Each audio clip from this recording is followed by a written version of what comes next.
Recording in progress. I'll call to order the Tuesday, October 25th, 2022 Town Council Committee of the Whole meeting to order at 6:33. All councilors are present, with the exception of Councilor Parker, who should be joining us shortly. She has another meeting to attend, so that's a quorum. Calendar and Communications, Councilor Baumgartner. Yes, thank you, Mr. Mayor. Last weekend, the week before last, attended an incredible ceremony held in downtown Mystic to commemorate the 100-year anniversary of the Mystic Basketball Bridge. I just want to thank the Mystic Chamber of Commerce for coordinating what was a really outstanding event, well attended by folks not just within our community, but from all across our region and probably entire New England area. So just thank you to all the bridge tenders over the years who have great stewards of that bridge. And, even though there won't be another centennial event next year, I hope we can make it an event where, folks come from all over, just like they did last time around, because it was great for our small businesses. And I know many folks really appreciated learning about our very rich history. So thank you to all those that volunteered as well, and nothing further to report. Thank you. Councilor Franco. Thank you. I attended the Martin Luther King Awards ceremony. It was a very heartfelt and inspiring and touching award ceremony.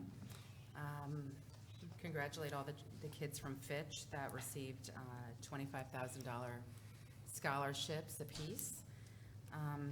Including a friend of my son, Isaiah Anderson, and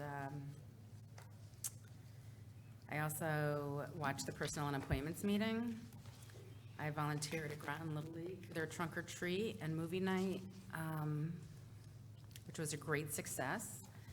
I attended the police awards banquet at the Elks and congratulate all the police officers of the year, including our own Groton Officer Welzak, who has brought a lot of training to the department, and it's very astounding and welcoming all that he's done. So I thank you. I would like to ask the town manager 2 questions, if that's possible.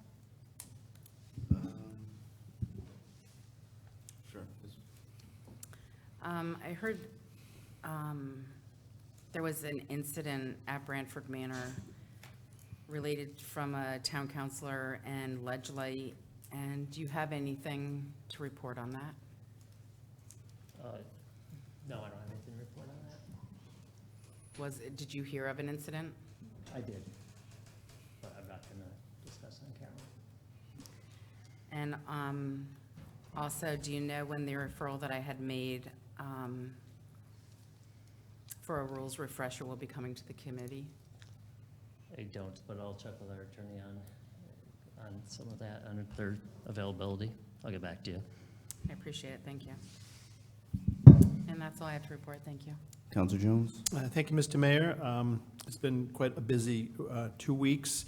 So I also attended the Law Enforcement Night at the Elks Club, which was a real honor to watch all of our law enforcement officers from the surrounding communities and Groton be awarded for all the stuff that they have done. A thank you to the mayor. Actually, I kind of stumbled into it, a proclamation for a 100-year-old citizen of Groton. The town manager was there, Carl Leo Grande. The mayor from, the first selectwoman from Stonington was there. This is one of the most sharpest guys at 100 years old that we have seen. He was really quite interesting. He was a World War II veteran, had been in the Battle of the Bulge, had pictures of General Patton that he had taken. It was quite an interesting thing. After that, we both all attended the celebration at the Mystic Bridge. So that was really honored us to do that. That day was pretty busy. After the bridge, over to the chili cook-off and the Baker's Battle at Thrive 55. Lots of great chili and pastries and baked goods that were around. A very well-attended event, a lot of great stuff going on there. This weekend was the Luminary Walk. I wanted to congratulate the Parks and Rec and Thrive 55 for just holding, this is the first of what hopefully will be an annual event of the Luminary Walk at Copp Family Park. They had lit up something like 500 bags, set up the path. The ferry houses, people made these incredible houses that they spread around, and I was able to be in the band. We had about 12 people playing music in the woods and able to entertain for 2 hours, so it was a lot of fun. Sunday, joined Councilor Franco at the Millwood Creek Disc Golf Opening. Another good thank you. We both had it was just a very interesting event and just a great use of how Parks and Rec has taken something that was sort of created by just citizens and turned it into just a great asset and entertainment for people who do disc golf. And it was really a thrill to watch Greg Weintraub throw these discs hundreds of feet through the woods and hit the baskets. I'd also like to congratulate Dan O'Connell. He's the new president of GOSA, the Groton Open Space Association. He's taking over from Joan Smith, and so it's a nice, smooth transition. They had their annual meeting this past week. We also thanked a lot of the volunteers and gave awards out to all those people, but just the GOSA Trails is a great asset along with all the other trails that we have, the Avalonia, the town trails, and the state trails that we have in here in Groton. So just congratulations to him, and he'll go on for the next year and hopefully do great things. So that's it. Thank you. Thank you. Councilor McBride? Thank you. Received several pieces of correspondence on various matters that the community is well aware of. Also had the Property Reuse Committee meeting on the 19th, and also attended the Personnel and Appointments Committee meeting as well last week too. I think that was on the 18th. The only other item is I would like to let everyone know we will be having another meeting tomorrow night here for the Property Reuse Committee, and we'll have a draft document for review. So if anyone has any comments, please feel free to come out, review the document, and provide his comments. That would be appreciated. Thank you. Council Bordelon? Thank you. I too also attended, I did not get to attend the celebration of the bridge, even though the pictures look wonderful and the fireworks. I was away at a band competition, but it was definitely, I heard a lot of folks had a lot of fun, so I just want to thank the folks who put that on. I know Bruce Flex was big with that, and a lot of advertising coming from the chamber, so it looked like a nice crowd that showed up for that event. So I attended a marching band as well as the marching band home show that Fitch puts on every year, where about 10 to 12 bands come in, and folks are able to volunteer, and the money that's raised during the marching band from the admissions to get into the building, as well as all the concessions and bake sales, help fund and feed the marching band program. So if you've never been, happens every year, it's a great opportunity. I also did attend again for, I think this is my second or third time attending the Elks Lodge celebration, celebrating all the law enforcement as well as correction officers who have been recognized, and it was nicely done, and I think the Elks did a wonderful job. Dinner was really great, and it was a great time to see a lot of old friends. It was really inspiring to see a friend of mine from Westside Middle School, Brian Smith, who is a correction officer who'll be retiring in a couple of years, be honored, and his family were there, which was really cool to see a hometown person kind of coming back who lives in Niantic to be recognized. But congratulations to all the officers and correction officers that were recognized, including the naval base as well, all the active duty members that were recognized from the sub base, which is, I think, an important part of our community. I also attended the MLK dinner. That was something that I'm very passionate about. It's been going on for many years, even when I was in high school, and I've attended probably 15 times over the last many years, either going to watch friends receive awards, friends' children, or coming as a group with the town. So if you've never been, it's very inspiring. The stories and all the folks that are recognized is just amazing. I also did attend the Blumenthal came to do a press release in Branford Manor. I did attend that, where he did speak to the residents and to the news in the paper. Let's see. As Councilor McBride had stated, we had a property reuse committee 2 weeks ago. We did not have one last week. It was canceled. I guess they couldn't hold it. And we do have another one tomorrow, as you stated here, is it 5? Yes. 5 PM here. So again, if anybody wants to come out, there's always public comment. Everyone's welcome. And if you have any emails you want to send or ideas for the committee there, we welcome all of that. Believe the draft document is up. I was up there reading it and the agenda. So feel free to get involved. Love to have you. And I've received various emails regarding Branford Manor. I did have some residents reach out to me looking for support on how to get extra items to support them in the hotels regarding food.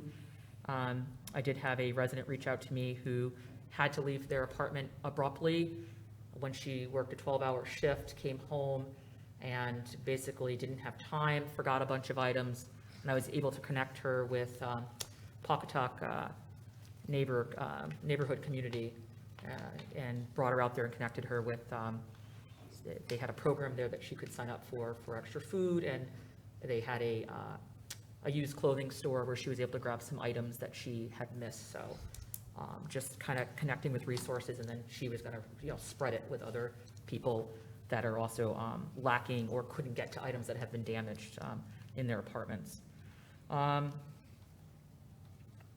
see, did receive some emails about the property use committee. I said Branford. Yeah, and I think that's it. Thank you. Council Westervelt? Yes, thank you very much. I attended also the Property Reuse Committee, as well as the Personnel and Appointments Committee. Additionally, I went to the Elks Lodge. It was a great event for all of the Officer of the Year nominations.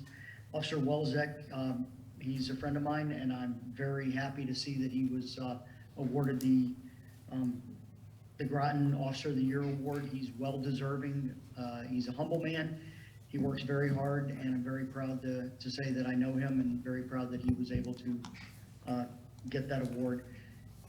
I also attended the Bastille Bridge, the fireworks anyway, because I had an earlier engagement with my son's engagement party, which went off great, and everybody came down to watch the fireworks, and it was perfect. So thank you very much for that. I received a lot of communications regarding the personnel and appointments, especially surrounding the Historic District Commission. So we can talk about that at some time. All that was done. Thank you very much. Council Kasiri? Thank you, Mr. Mayor. Good evening, everyone. On Friday, October 14th, I attended Law Enforcement Night at the Groton Elks, where we celebrated the achievements of Officers of the Year from local area departments, including our own Town of Groton Police Department's Dan Wilczek. It was a wonderful evening celebrating the achievements, generosity, charity, and dedication of the men and women who serve our communities by the Groton Elks. Congratulations to Officer Wilczek. However, there was a somber tone to the evening because a couple evenings before this event, 2 Bristol officers were heinously ambushed and murdered simply for showing up, answering the call, and doing their jobs. This past Friday, I watched the widow of her 35-year-old husband, who was killed as a sergeant, bury her spouse, and the harsh reality that I, too, am married to a 35-year-old sergeant does not escape me. It also does not escape me that I attended the police academy with several Bristol officers. This is the reality for many of us in law enforcement and in law enforcement families. On October 20th, this council received a press release from Chief Vasaro indicating that an accused male had been arrested for what was believed to be improvised destructive metal pipe bombs. The Connecticut State Police Bomb Squad responded to the scene, and all present law enforcement ensured our community and residents were safe. On Friday, counselors were notified that a bomb threat had been called into our high school, as well as other area schools. This weekend, there was another bomb squad mutual aid call out to investigate a suspicious package at the Aldi Plaza. There was also a vehicle that crashed into somewhere in time. Our officers continue to respond professionally and promptly, even when faced with these dangerous situations. They continue to serve the public professionally to the highest standards, including doing their due diligence in every aspect of the job, from taking an accident report to simply documenting an incident to investigating serious criminal matters. To our officers, I support you, not by showing up on Law Enforcement Night when we celebrate achievements, but I support you through legislation, through getting you resources, through getting you adequate staffing, through listening to your needs and celebrating you every day for your service, your dedication, and your sacrifice. To all our officers, our law enforcement families in our community, and residents who care deeply about the men and women who serve, I mourn with you. I watched the RTM meeting, the city council meeting, and I watched personnel and appointments. I received various communications regarding short-term rentals, Branford Manor, Public Works Monthly Report, the Town Manager Report, personnel and appointments, library book choices and banning books, Historic District appointment information and concerns, Groton Child Care Center update, planning and zoning, an RTM referral to create a new committee, an email expressing concerns that certain members of this town council are hijacking and obstructing proceedings and creating workplace harassment type situations, an email thanking a counselor for unblocking them from Facebook as it was a First Amendment right violation, an invitation to the workshop focusing on resiliency and sustainability on November 1st at the Union Baptist Church at 5 p.m., Mystic Education Center, athletic fields, and ARPA. Thank you. Thank you for that, Councilor Kasiri. I'll be brief because a lot of the things that I did have already been mentioned by other councilors. I went to the centennial celebration of the Mystic Bridge, and I want to thank the Greater Mystic Chamber of Commerce for putting that on. It was a great event, day-long event, a lot of work, and it was a success. As other councilors said, I attended the press conference by Senator Blumenthal. I just want to thank him for his support in getting our word to HUD and helping us with the Branford Manor issue. I also went to the Groton Parks Foundation Luminary Walk. I want to thank the Groton Parks Foundation as well as the band that Councilor Jones plays in. It was a wonderful walk, great music. I believe they raised about $800, which is a great success. And finally, I went to the Martin Luther King dinner, and I was just astounded by the speeches that the winners gave, and it certainly gives me hope that the future is bright for our area. So with that, we'll move on to the approval of minutes. I make a motion to recommend a resolution approving the Committee of the Whole meeting minutes for October 11th, 2022. So moved. Second, Kasiri. Moved by Melendez, seconded by Kasiri. All in favor, say aye. Aye. Opposed? Aye. Abstentions? Carries unanimously, 8 in favor, 0 opposed, 0 abstaining.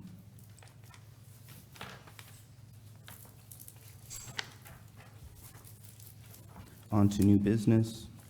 School Readiness Council update. Mr. Mayor, Yes. before we begin this discussion, I just wanted to disclose that I am an employee of the Groton Public Schools, and I'm only disclosing at this time as it is just an update. Thank you. Thank you.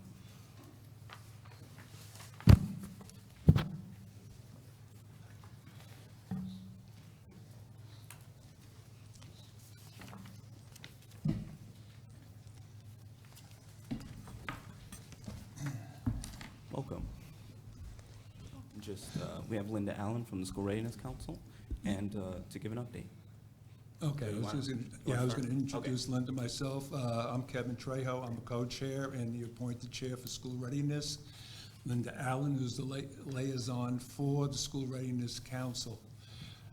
She's going to do most of the talking, but as we talk about school readiness, there's another component of it that's going to come into it, and that is Children's First at the present time with it, because Children's First is the School Readiness Council. School readiness, for many of those who don't know, was actually started in 1997. A federal grant subsidized by the states passed along into the communities. It started there. 2001, there was a changeover in what they were doing, getting things squared away.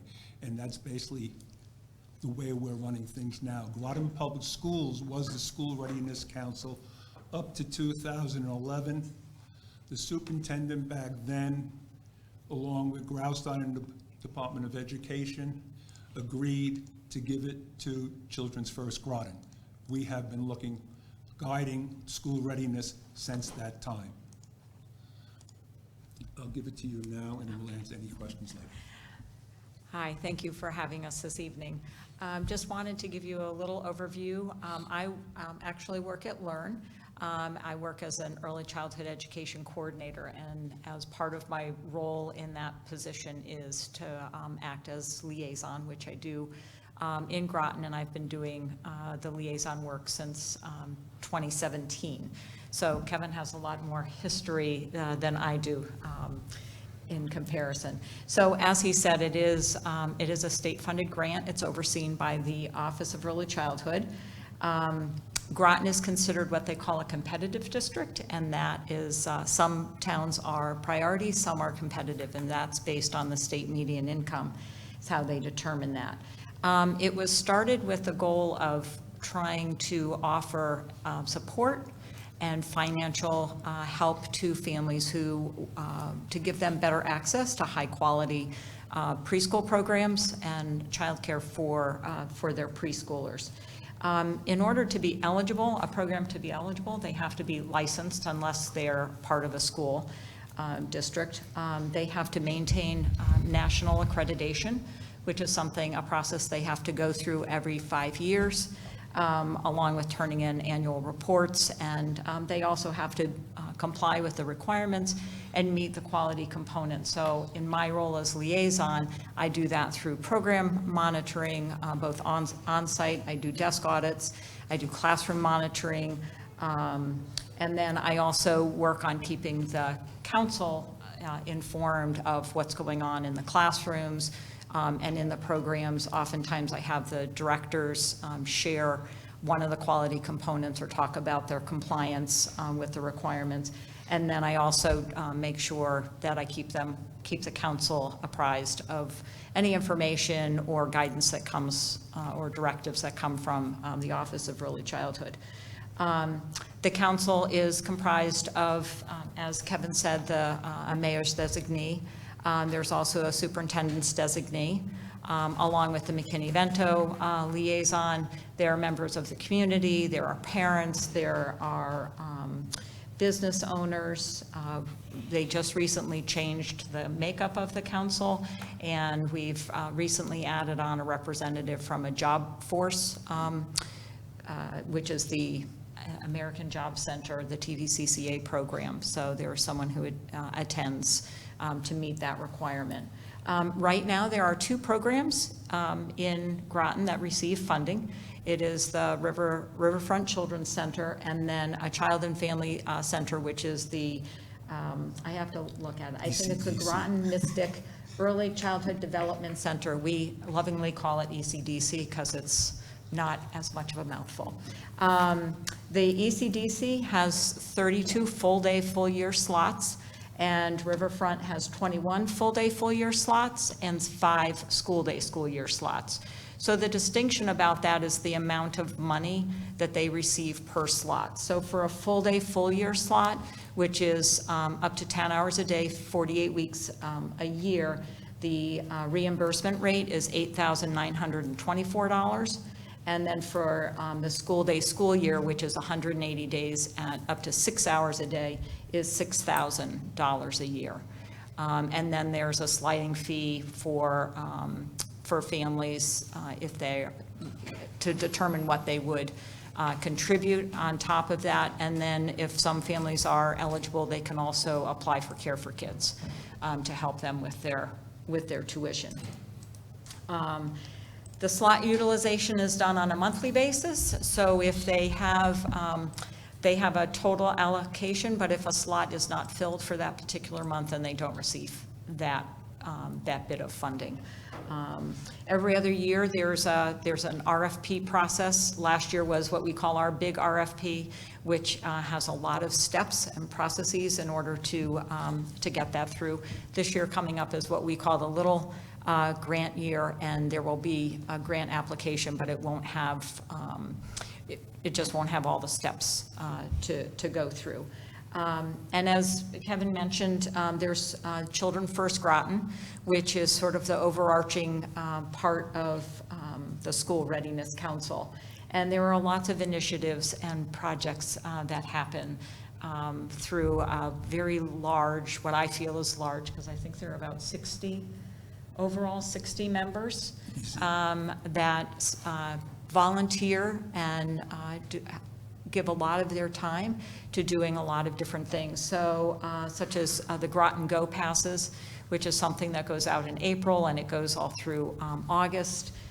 There's the Groton Rocks, which it's an acronym. I'm not going to remember all of what it stands for, but it recognizes students in the school who are recognized for their citizenship and kindness in the schools. There's also the Prescription to Read, which is funded in different ways. What that program is it provides a book to every Groton child in one of it's the Gold Star Pediatrics group. So if a child goes in for a well visit from birth up to age 5, if they live in the town of Groton, they get a book, and then they get a prescription to read to their children. So trying to promote literacy right from the beginning. And then there's also a transition to kindergarten program event that we do each year. COVID made it more of a drive-through, I shouldn't say drive-by, drive-through. There's also, the group is also comprised of 5 neighborhood groups. So they were identified as there's Groton City, Brantford Manor, the Military, the Mystic, Noank, Groton Long Point, and Pequannock Bridge. So there are parent leaders who are in each of those areas to try to communicate, support, and find out what the needs are of those areas that were identified. There's also 5 work groups that do a lot throughout the year. There's physical health, mental health, safe and strong education, and then also the finance and communication groups that meet in addition to our leadership table that meets the first Tuesday of every month. The group is mostly comprised of early childhood providers, parents, like I said, community members, nonprofit and for-profit service providers, the librarian, the town and city elected officials and departments, DCF, town and city police, fire department. It's a very big, very active, very dedicated group. In April of 2023, we're in the process of putting together a large community event that is going to not only include the transition to kindergarten, but also try to be a big community-wide resource expo kind of event. There's been a lot of work partnering with the moms group that's there and also working with the military. The success of these events and programs really are a result of the commitment and effort of so many people in this community who work hard to support children and families. And just to let you know, on social media, you can follow Children First Groton. There's a website, Instagram, and Facebook. So, thank you. We're in the process of purchasing a new a new one right now. Right, I think it might be Insights? School Insights? School Insights, Yes. we're in the purchase. Yeah. So, if there are any questions, I'll do my best to answer them. All right, well, first, I just want to thank you on behalf of all the work that you do. I've been able to get a glimpse over the last few years, having the pleasure of being part of your group, seeing the work that you do, and also the fruits of that labor.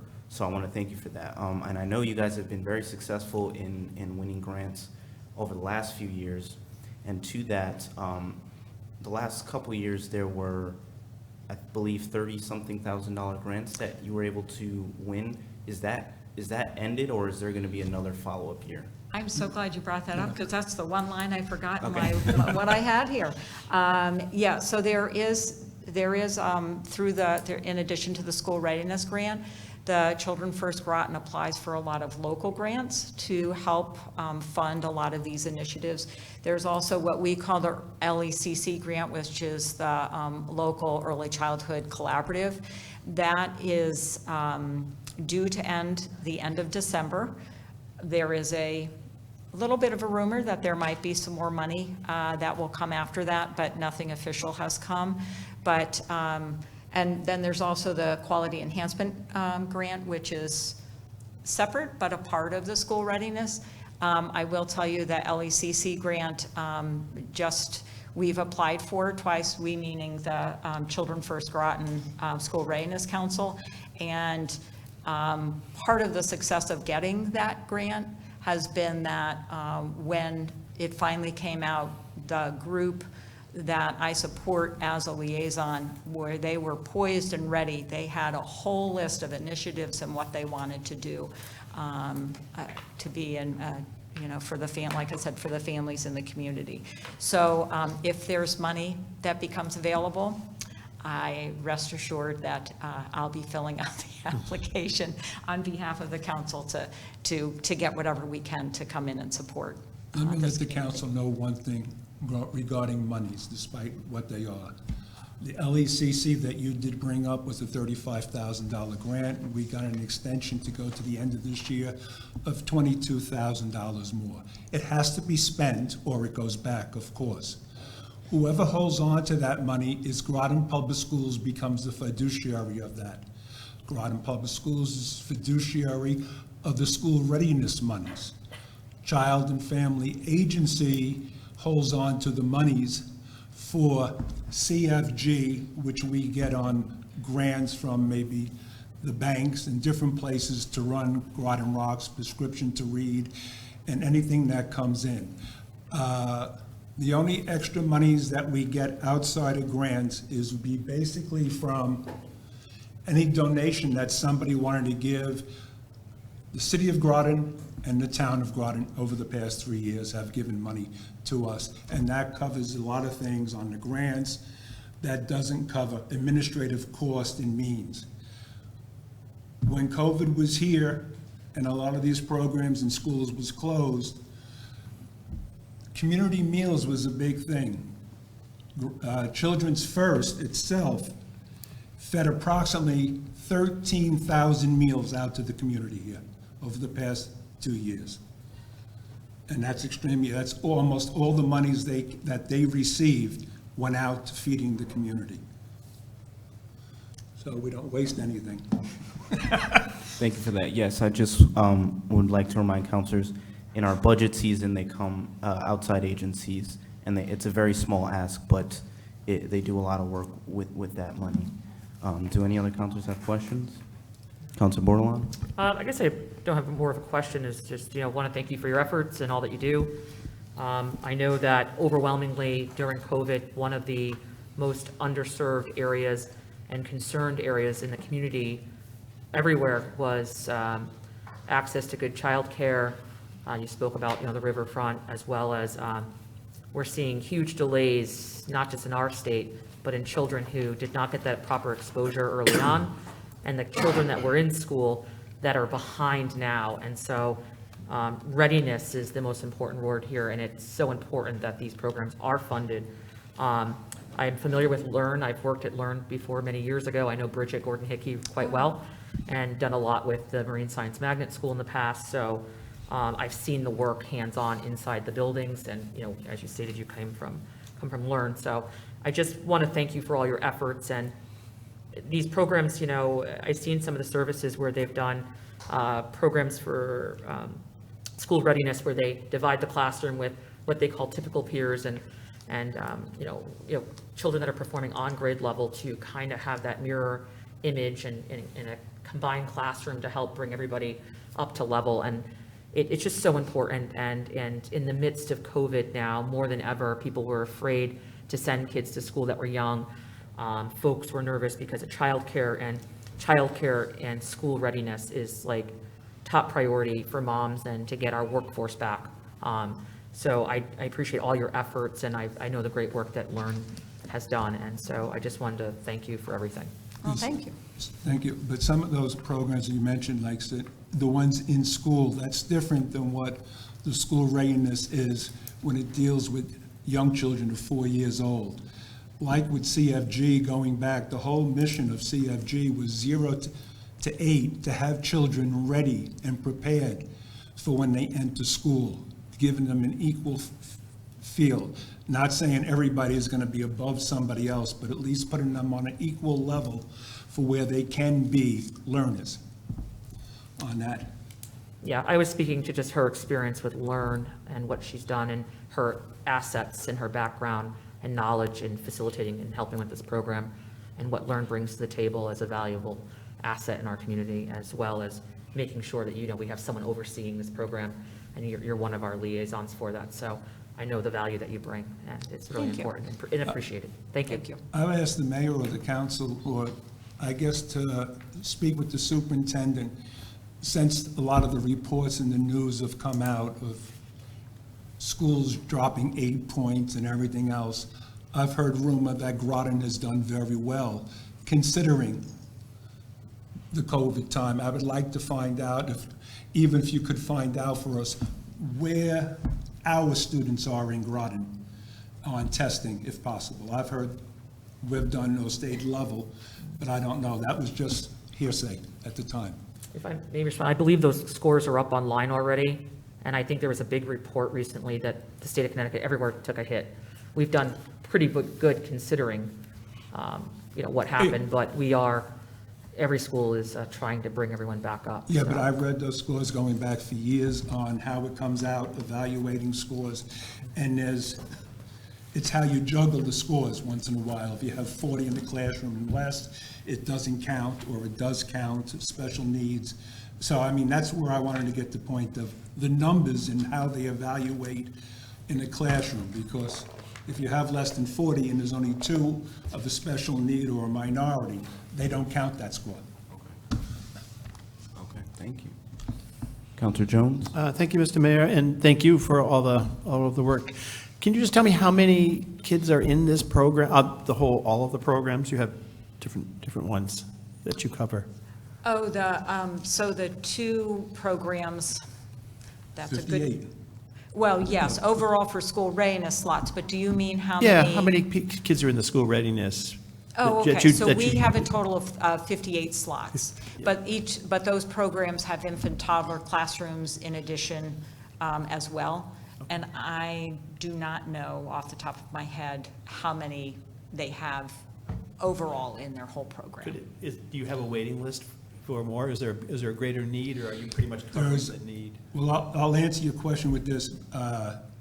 11 years ago, we were at around 13 slots. We, along with Groton Public Schools and CFG, have always been asking, as other communities have lost their slots or decided not to do them, we have reached out with Riverfront and Mr. ECD. Groton, the ECD, and they have expanded their place as much as they can, and they're holding the max now in the sense of seats.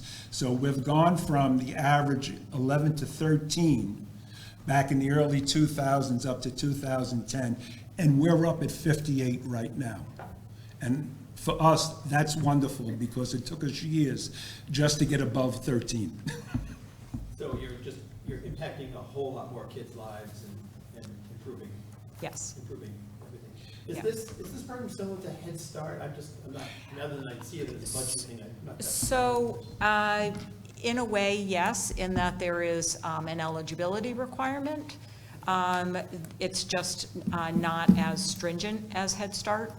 So each program has to maintain a 60-40 split.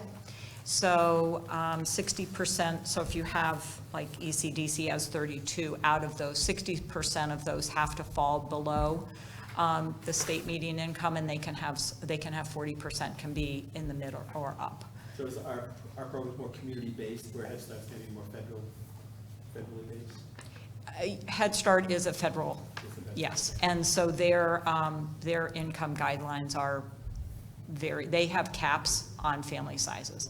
These do not have a cap, but there is that 60-40 split. And are most of the people, the adults are volunteers that do everything, or is it paid? In the centers, they're paid people. They're paid people. Right, yeah, it's a high-quality preschool classroom that is nationally accredited. The accreditation process takes about a year. Once they put in their 4th annual review, they go into a 6-month window. So usually about 6 to 8 months before, so after they've gone about 3.5 years, then they start the process. And then in their 6-month window, an assessor would come at any time to come in, and so they have to do family surveys, they have to do staff surveys, they have to do program portfolios, classroom portfolios, and then somebody comes and sits, depending on the size of the program, will come and sit for a day. And they they do classroom observations, they look through the books. They get a random computer printout so that the assessor does not know what they're supposed to look at until the day they arrive. And then actually, one of the programs just went through that on Monday, and the assessor was there for about 8 hours. So it's a good, well-run, Yes. rigorous program that's improving the lives of all of our children. Absolutely. And and the teachers also, actually, all of the teachers in the program have to meet what they call the QSM, as the qualified staff member. Due to COVID and the crisis of staffing these days, that's been a little lax, but technically they have to all have a bachelor's degree that has early childhood. So even if you had a teacher who was had an elementary ed public school certification, if they did not have early childhood, they would not meet the requirements. So they do have to have the early childhood background in order to meet that requirement. Like I said, right now, it's Right. the Office of Early Childhood recognizes that that's a little difficult to meet. But even, so for those 2 programs, even the infant teacher, the toddler teacher, they all have to meet the quality components as well. Cool. All right, thank you. Out of the quality enhancement grant, it is, not that it's a lot of money, but it also goes out there for teachers to help them get their bachelor's. If they get their bachelor's and taking courses to it, once they pay, we can give some reimbursement to them if they submit the proper paperwork. Got it. Okay, all right, thank you. There's also a lot of scholarship money too through the Office of Early Childhood right now, trying to help staff meet those requirements. Okay, good, thank you. All right, thank you for being here, updating us, and we look forward to hearing from you. Well, thank Okay, you very thank you. much for your time, and if you ever have any questions, please don't hesitate to reach out. The mayor knows how to get to us. First Tuesday of the month.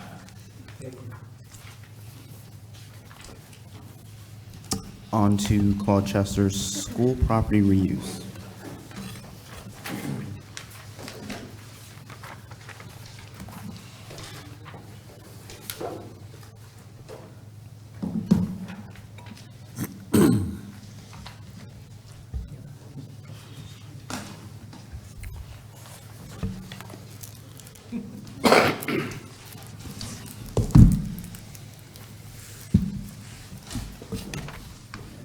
Just give us a second here to share the screen.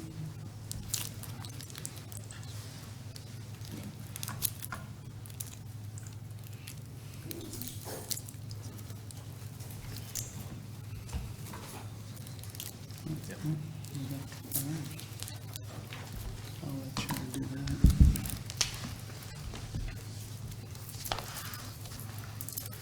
You good?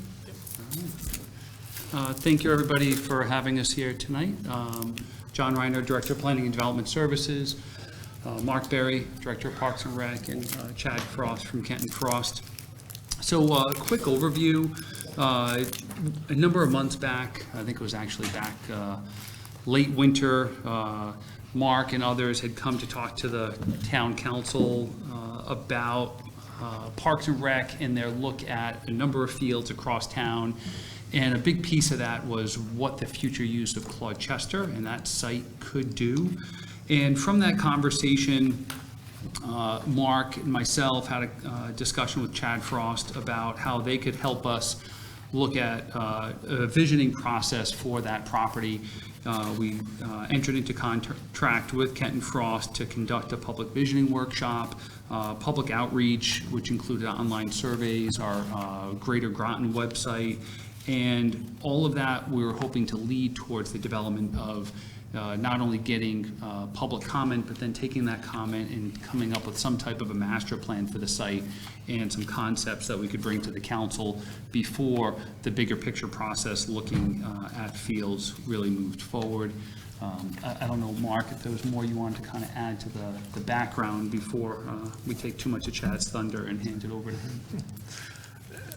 No, I guess the only additional background information that I would provide is that there's been a long identified shortage of fields in Groton, and we've heard this through multiple different youth sports groups. And we're hopeful that the information that Chad presents tonight will get us one step closer to addressing those field shortages. All right, I think with that, we'll hand it over to Chad to talk a little bit about that outreach, engagement, and the results of that, and then some of our next steps. Good evening, everyone. Good to see you again. Just as a quick reminder, as to reiterate what John said, we did start this back in early May. At that point, we put out a notice like this, which I think everybody saw. It was the beginning of public input when we were asking the public for what we call program items. What are the uses that we want to have on site? We promoted that online through social media. We had boards put up at the library, at Thrive 55, at Town Hall, at the Annex. We put signs up around town and businesses, and we went door to door with the businesses, knocking on them, letting them know what was going on. And through the signs. So leading up to June, right before that, about a month before that, we put out these signs. They had QR codes for the public to be able to go on and put in whatever uses they thought should go at Claude Chester.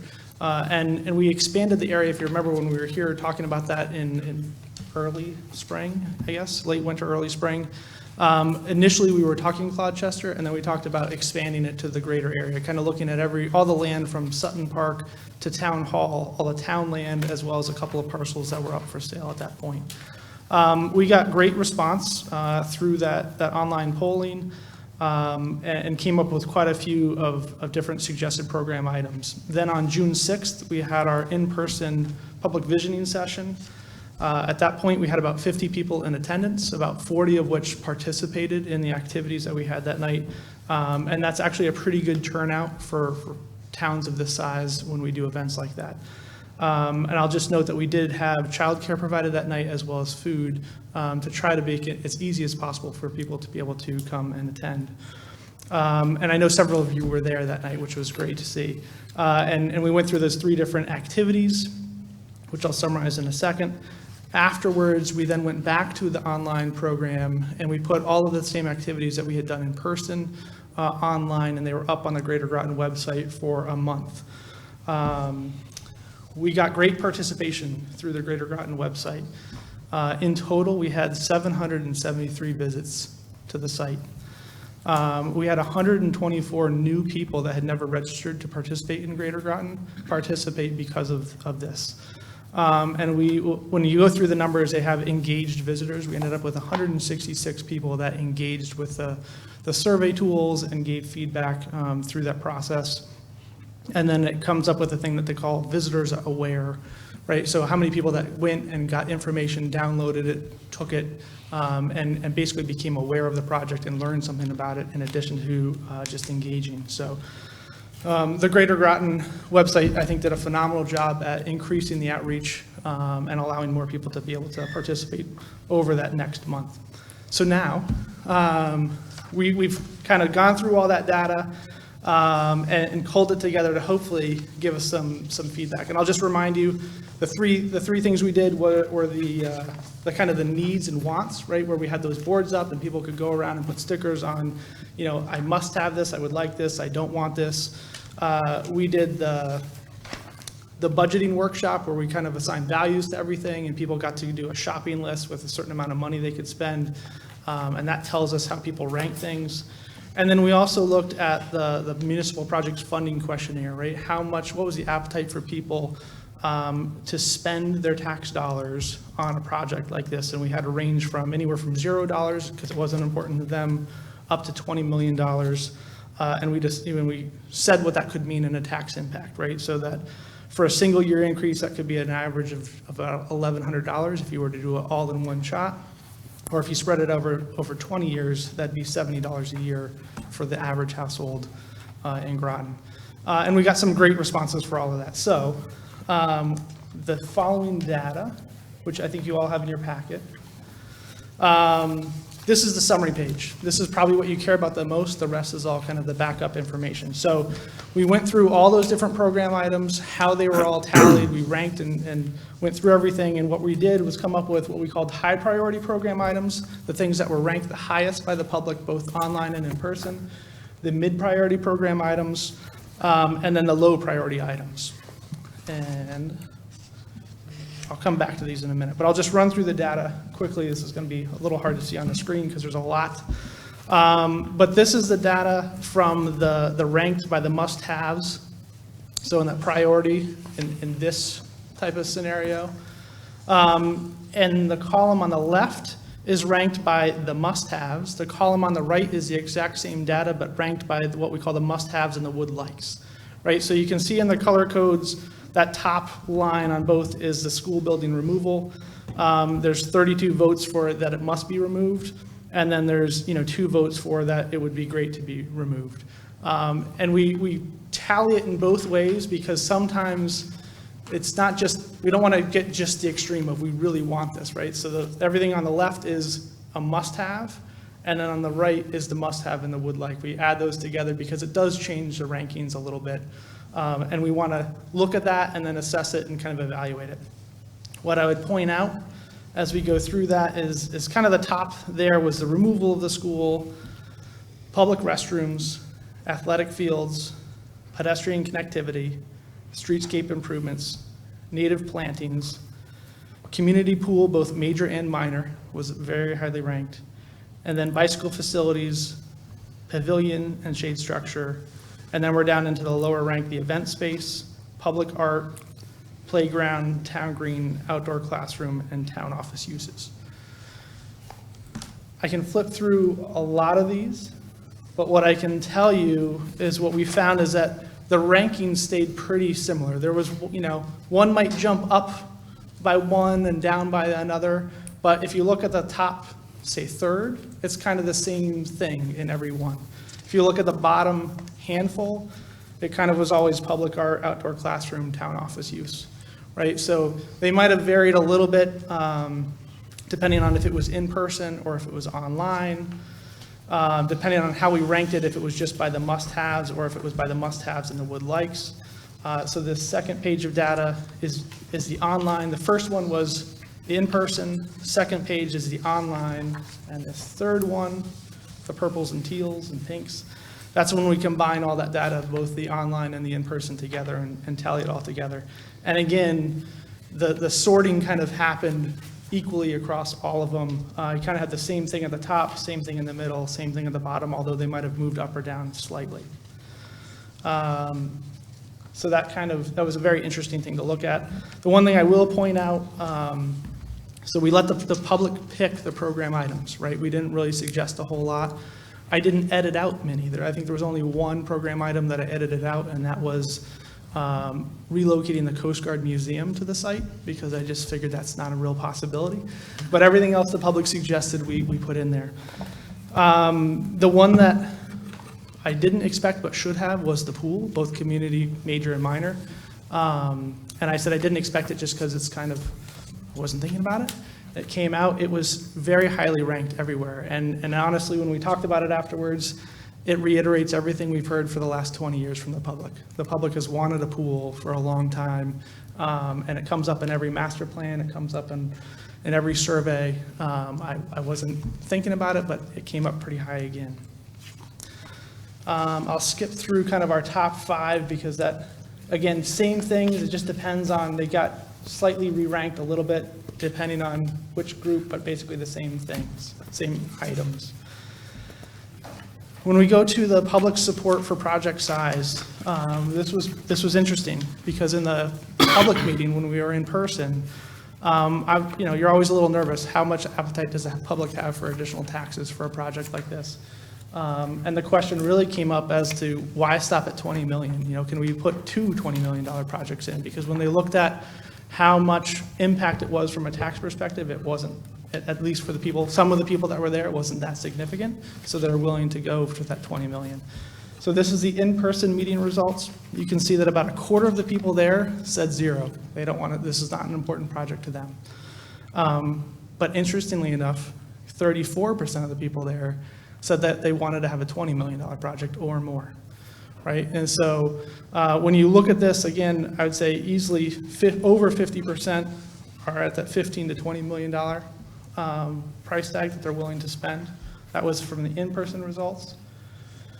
When we go to the online feedback, some similarities. Again, we're at that 21%, so we're down from 24 at the zero down to a 21 for a zero project.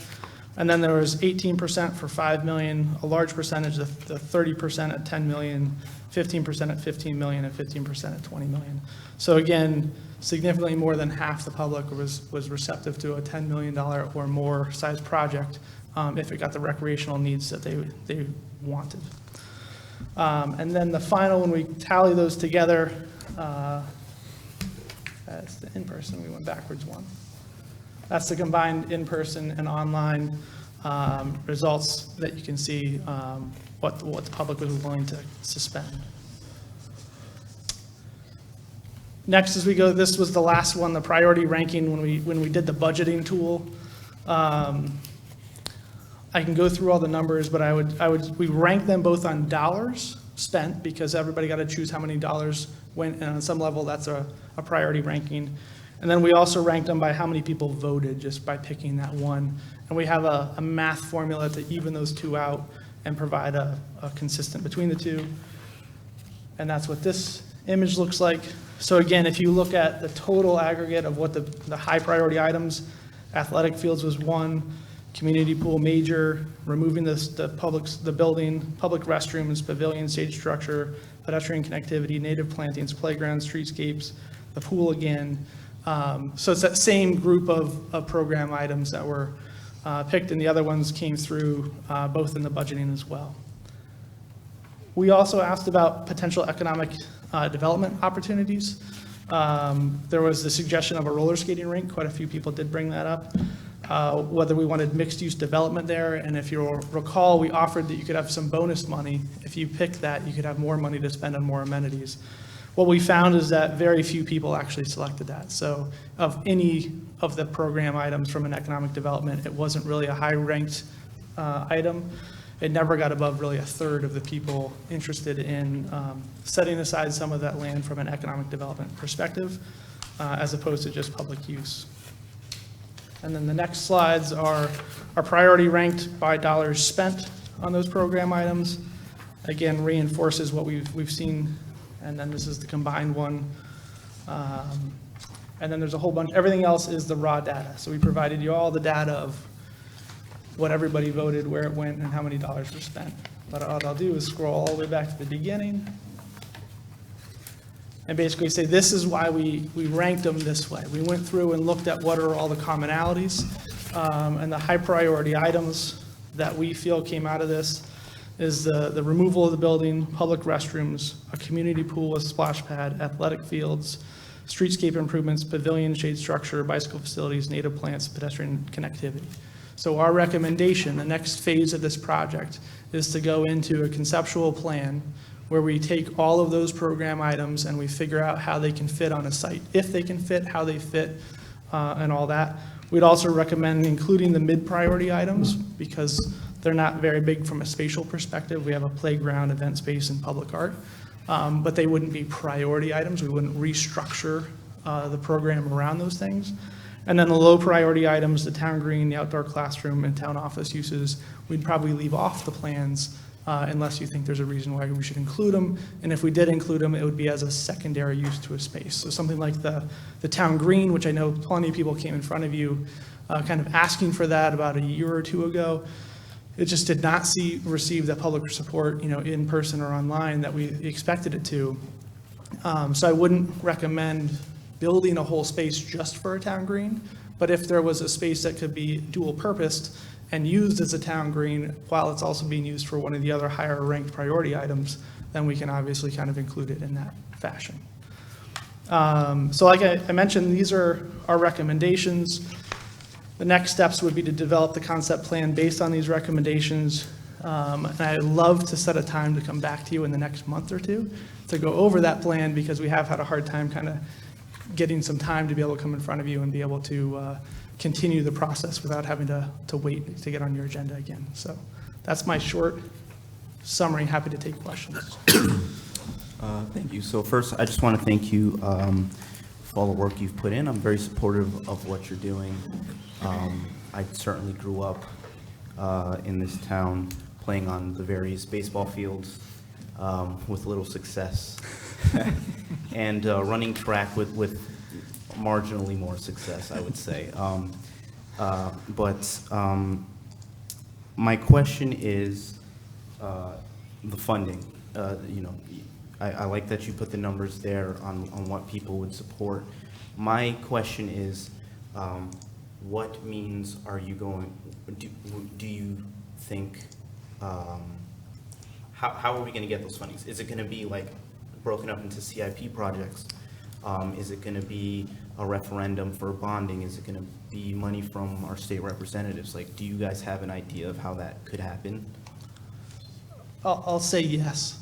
Any I think any and all. I think really the appropriate next step is to do that concept plan to see what can we fit. Of all those program items the public said they wanted, A, can we fit them all on the properties that we have control over? And then we can put a cost estimate to that and figure out what is the real cost. And then it's probably a bigger discussion of, yeah, how do you fund that?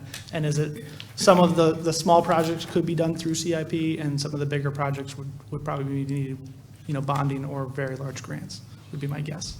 Okay, thank you. Councilor Bordelon? Thank you. First and foremost, I want to thank you for, bringing the data. I can speak as well, like the mayor, I ran track at Fitch, and we have, definitely a need for quality, fields in our town. As I travel throughout the state with my son for marching band, fencing, and, whatever else activities I go to, overwhelmingly, our school facilities lack. This would not address our school facilities, and so that's one of my first things, is we can build new things, but we need to enhance and protect what we have and develop a budget that's also working to keep them up to snuff, so to speak. Without criticism, the amount of people that showed up, I was there, unfortunately, about 10 to 15, though, were the frequent flyers, elected RTM, town council. So when you break that raw number down and you take people that really are not involved, it's like 30 to 35. Yep. I can appreciate what we did, but we were in the midst of COVID at that time at a higher level. And I feel like, well, you had the online piece, but that boxes out some of our older community. I feel the next steps with this piece is to have a proper public hearing, is to take what we have presented up here, present it like you are tonight, and allow people to come up to the podium and speak to this. Now it goes out in the newspaper and the community. If and then, once that's there and these numbers look like that, absolutely, I feel I should move forward. But I personally do not feel comfortable moving forward, not because this doesn't look great, not because I don't trust what you guys brought or the hard work. I think the next step in this process should be a public comment to bring people out to really kind of now look at this deal and speak to it. So that's what I'm asking for, is a proper public hearing to bring people around the table and present, because once you build a package, right, nothing goes out to production until it now is vetted by the community. No one's really freely had a chance to speak directly to it. We had like the question and answer session, which was wonderful with the stickies, but now that we have the data, you have to bring that back forward and allow people now to digest it, like myself. I'm able to speak tonight. Tonight's not a public comment, and so even though it was on the agenda, folks aren't allowed to come before us and give us their opinion tonight. So I just would think that the next step for me, and I encourage this council, would be, yes, this looks great. I'm all for the sports field. I serve with Councilor Franco on the athletics task force, and I agree overwhelmingly we need things in our community. But I just ask that we take a small pause, not a large pause. This hearing only needs to have, I can ask the town manager, how long do we need to have to pose a public hearing? How much notice? Well, there's no statutory requirements, so it doesn't take long at all to. Okay. Just pick a date out and I would work around it. And would this delay any of the actions? I doubt it was something this size. Okay. So that's my only critique of this. I thought it was nicely done, great graphs, and it was easy read, and I thank you for your time, and I look forward to the public hearing so that we can involve the community a little bit more. Thank you. Thank you. Counselor Jones? Thank you, Mr. Mayor, and thank you, gentlemen. This has been great. And I've been, I guess, to most of those meetings that you had, and it was nice to see the turnout.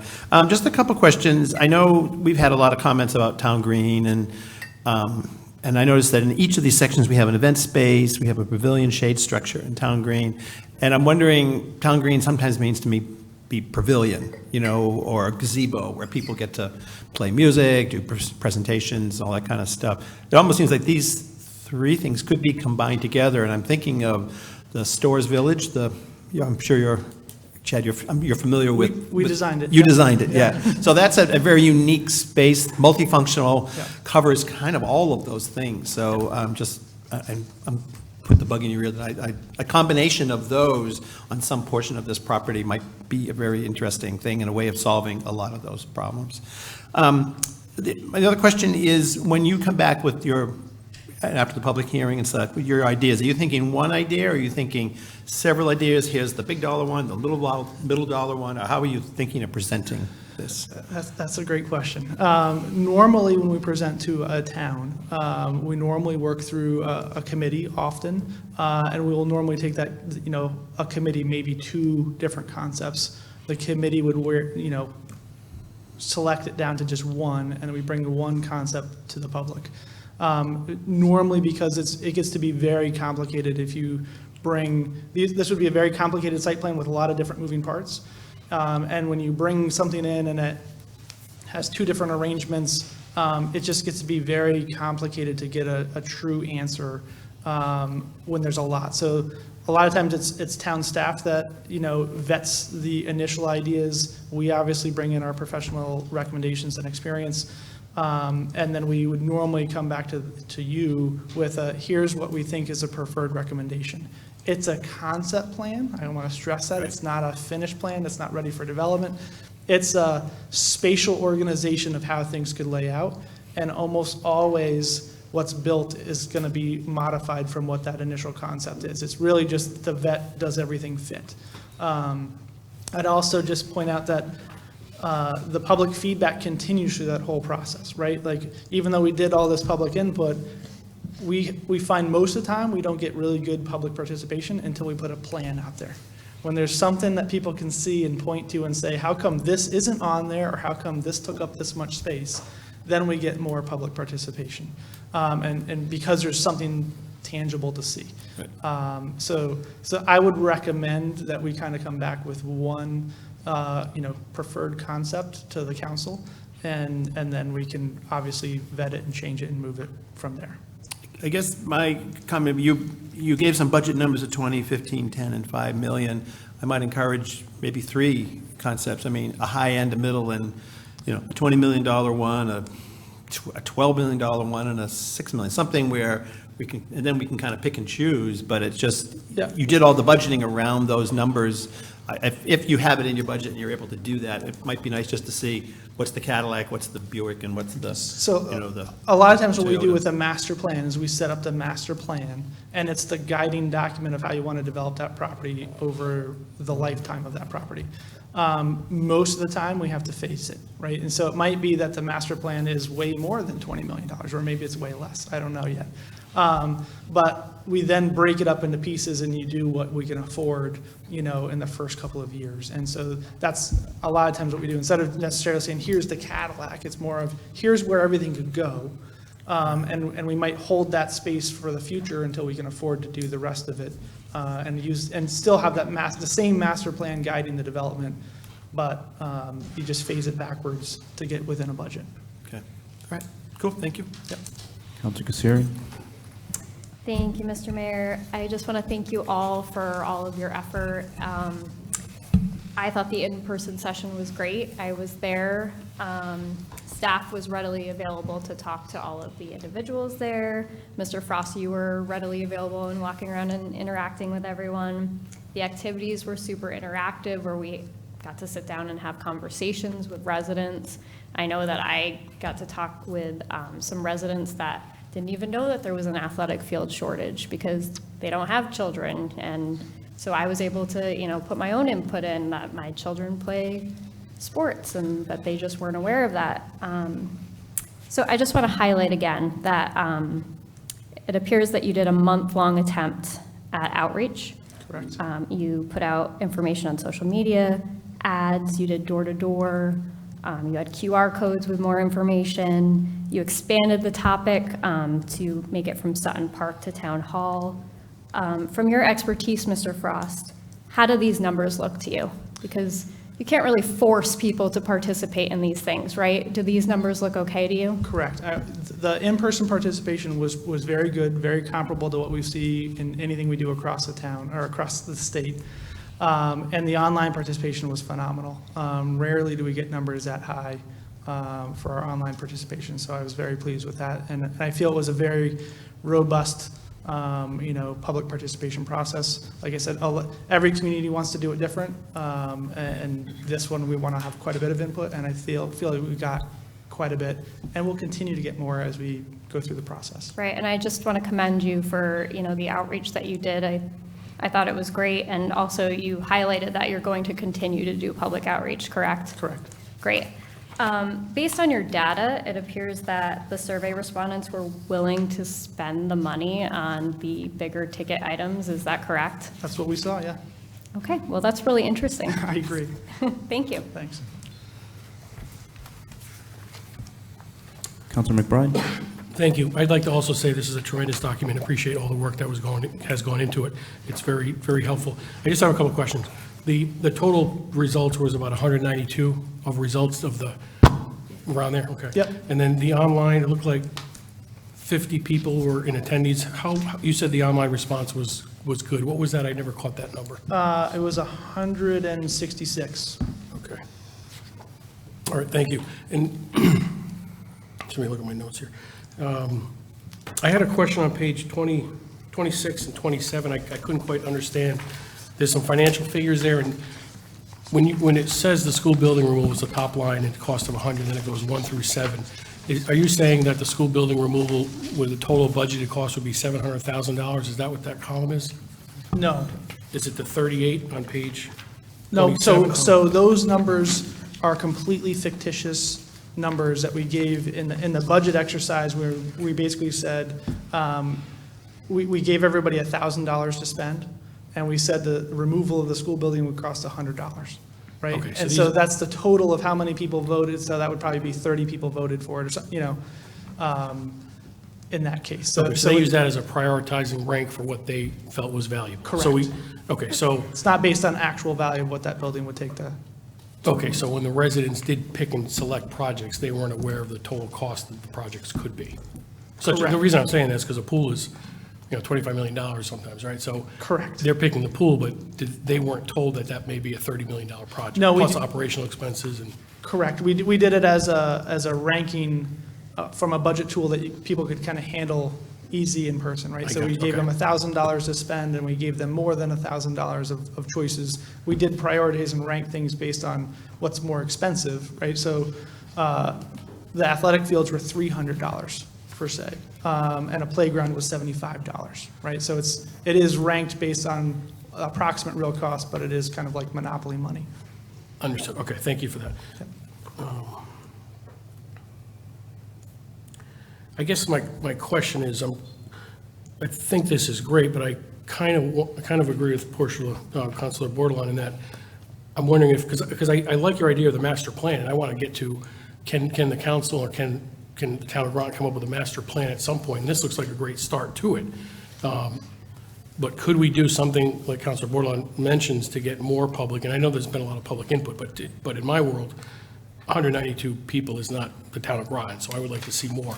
But But I do think this is a terrific start, and I think this would be great to bring to some type of public forum or get out to, disseminate it out to other people, and then use this as a way to build the master document, not only for this site, but also for all of Groton, because if this is what all of the town residents desire, just trying to get to, can there be a hybrid of take what you're working on with Claude Chester, but also encompass all of these other pieces to come up with a plan for the town?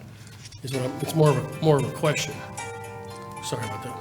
Well, there is, I know Park and Rec is just in the beginning of doing, a town-wide Park and Rec master plan update, where they'll be looking at everything from staffing and programs to, physical infrastructure of amenities. So I think some of that would be counted, or covered in that update would be my guess. Yes, part of that would be covered, but, the scope of the work does not include a master plan for one specific site. I would like to point out that in 2020, we did a statistically valid recreation needs assessment, and the results from this assessment, or this survey, mirror what the statistically valid survey said in 2020. And we had, hold on just a second, I can tell you the number of respondents. We had 400 respond to the invitation, and we had 301 respond to the open link, and 400, in order to achieve a 95% accuracy, 400 is the number you need for a community of this size. So we have the data that says, this is what the town wanted. Understood. I guess my concern, I'm not making it clear, is my concern is that we're coming up with these plans, and I don't want to move forward with all these plans and then not have the dollars associated, and then we go for a referendum and the residents say no. So I'm just wondering if we can somehow come up with a master plan where it has all these plus dollars, and we're all on the same page as we move through the steps. That's kind of what I'm thinking. So I think that's where we're headed. Normally the first step is that concept plan for the property, to be able to say, this is what the public wanted, here's how much stuff we can fit on the site, this is how much it's going to cost. And then we go back to the public and really have that hard conversation as to, this is the real dollar value, and it's whatever it is. And then we decide how much of that we can afford to build now and how much we delay for the future. And this is one site, right? Because then there's going to be other parks that need improvement. There's the rest of the fields that need to be improved. And we have had conversations with the school board. There was supposed to be a meeting actually last week where, they're waiting. We're a little bit of chicken and egg with the school, right? Because they're waiting for the athletic fields task force to say, here's the plan, but we're also waiting for them to be able to say, this is what they want to be able to do. And Councilor Bordelon, I totally agree with you. I mean, the facilities at the high school are pretty much deplorable. And I travel all over the region with my kids playing sports, and my mother-in-law, every place we go, says, how come theirs is better than ours? Everywhere. So that's one whole issue that still needs to be resolved. It's going to take money. And I agree with Mark that there's been ample studies done over the last 20 years. I think everyone has come back relatively the same with the priority rankings of what the community wants. And to me, and I'm going to be a little personal and frustrated, it's not necessarily we need more public input. It's a matter of, when do we have a council that's willing to really push it and solve the problem that the community's identified for the last 20 years, right? Because these are not new issues. We've been dealing with them for a long time. They've been raised for a long time. We've had a lot of other priorities that we need to spend on in town. And, do we solve these problems now? And it means spending a good amount of money. And this isn't the only one. Claude Chester's one, the schools are one, and there's more that I don't know about. So that would be what I would say we need to keep moving forward. To me, the next step is that concept plan, see what fits, obviously allow the public to have a lot of input in that, and then figure out what the budget is and have the public have input on that as well. And for this particular project that we're working on right now, so, Mark's and Chad were just talking about that larger community study. This is one piece that will help inform that. So this project that we're working on, the next step is to come up with a concept plan, an actual written design plan that we would then take to the public again to the council and say, all right, based on the feedback we got here, here's a concept plan. What do you like? What do you not like?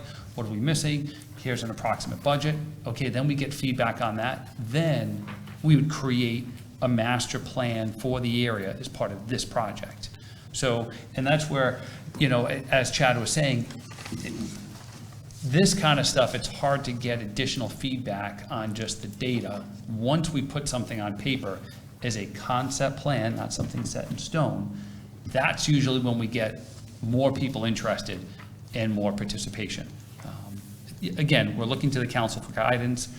This one piece, Claude Chester, in a sense, is holding up that other larger facilities report, which then I think is a little bit of chicken and egg, because the school department's also waiting for that report to happen, but that can't happen until this is done, and the school department doesn't want to move forward until the larger report's done. All right, thank you. I just have one follow-up question, maybe it's for Town Manager Burt. When we went through the budget process, I remember asking about bonding and was told we were capped out or near capped out. Do you know what our bonding ability will be in the future years for projects such as this? I mean, I know you're paying down the bonds, but do we have a rough estimate? I can't tell you right off the top of my head. I'd have to talk to finance, but I suspect you could probably do this. I just think it's gonna be a hard sell with the schools out there to do it all at once, but. Okay, yeah, that's what I understood, is that we're at a cap. Okay, well, I appreciate all your input and information. Thank you very much. Thank you.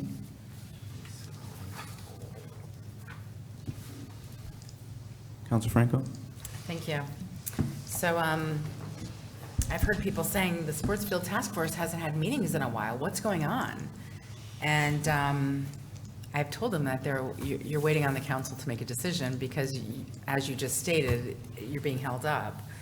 I love that we are moving forward potentially, now that we have some data after years, of talking about this. I will tell you that a previous town councilor, and I think I'm repeating myself, but a previous town councilor has said to me that when they approved Quantic Plains and when they saw that come to fruition, that was the best thing that their council had ever done. Out of everything that they had done for their 2 years, that was the best thing they did for our community. And I think that was the proudest thing that councilor had talked about. There is, so we've had conversations at the Sports Field Task Force, and as was stated historically, it was, let's try and, like, it's even been mentioned here, how about we span it out over 30 years and we do things, and it's gonna, can we wait 30 years for, another baseball field, or when you're really lacking them? And that's been our problem, and then it's not getting done, and then when there's budget crunches, I think sports sometimes is one of the first things to go, because it's not one of those priorities, when you compare it to maybe a road or a bridge. So, as was mentioned, there's potentially numerous funding sources, so there would be potential a referendum. And as I've seen, referendums can fail, and it might take a couple times. I've seen it with Thames Street, I've seen it with the schools here in Groton. They've had to make changes and feedback of the community and make changes and keep bringing it back. And usually, I think from the votes, you can tell how close you are and is it worth going forward when it gets to the referendum. But with the conceptual plan and the renderings that you'll bring, I was hoping that you would bring more than one, that it wouldn't just be one rendering and, that we would work on it, but maybe you could give us different options. And I do like the idea of maybe some of the things aren't higher up on the priority list, but you can incorporate it. Like, one of the items was an event, an event space. Now, you could put a stage up, and when the soccer field or if an athletic field's not being used, it's the overflow where the community can come out, because we see how successful events are in our community. And to put up maybe a concrete stage with, canopy over would just be something that could be worked into it. And I think that would be great. And I'll wait for my second turn. Thank you. Councilor Baumgarten? Thank you, Mr. Mayor. Chad, John, Mark, thank you for doing your due diligence over the last few months. I think most of the council attended that visioning session, but want to thank you for rolling out the red carpet to the public. Very informative discussion, very interactive, obviously with the boards and the sticky notes and the breakout groups. But that's what it's all about. I think we need more charrettes. We need to publicize it as much as possible, and I think we've done a good job of that. We had a good turnout, but I could certainly echo the sentiments of Councilor Bordelon and Councilor McBride. We can always do more and strive for more, and I know you all believe in that as well. So my only a few questions just regarding funding streams. Obviously, in the last few pages, you laid out a few potential cost options, but did you receive the same amount of input regarding, how we can pay for it as opposed to kind of the wants?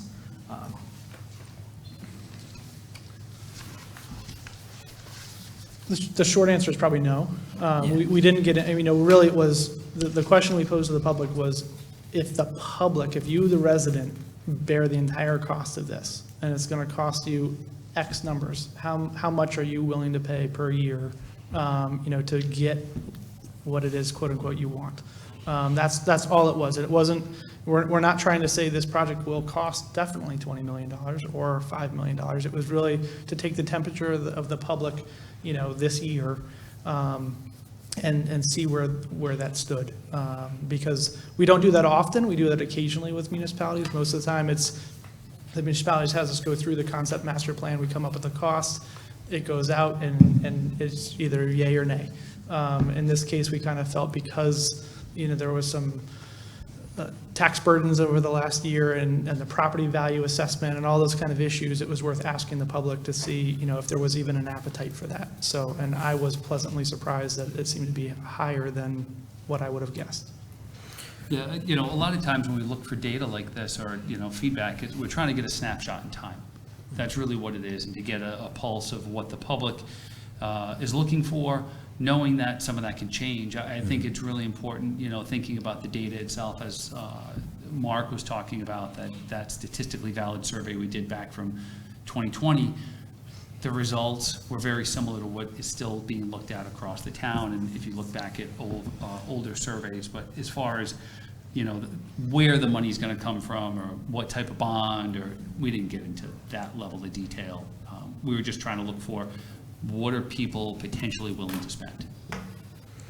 So then that information could be given to you, and you can weigh that and how you want to make a decision and move things forward in the future.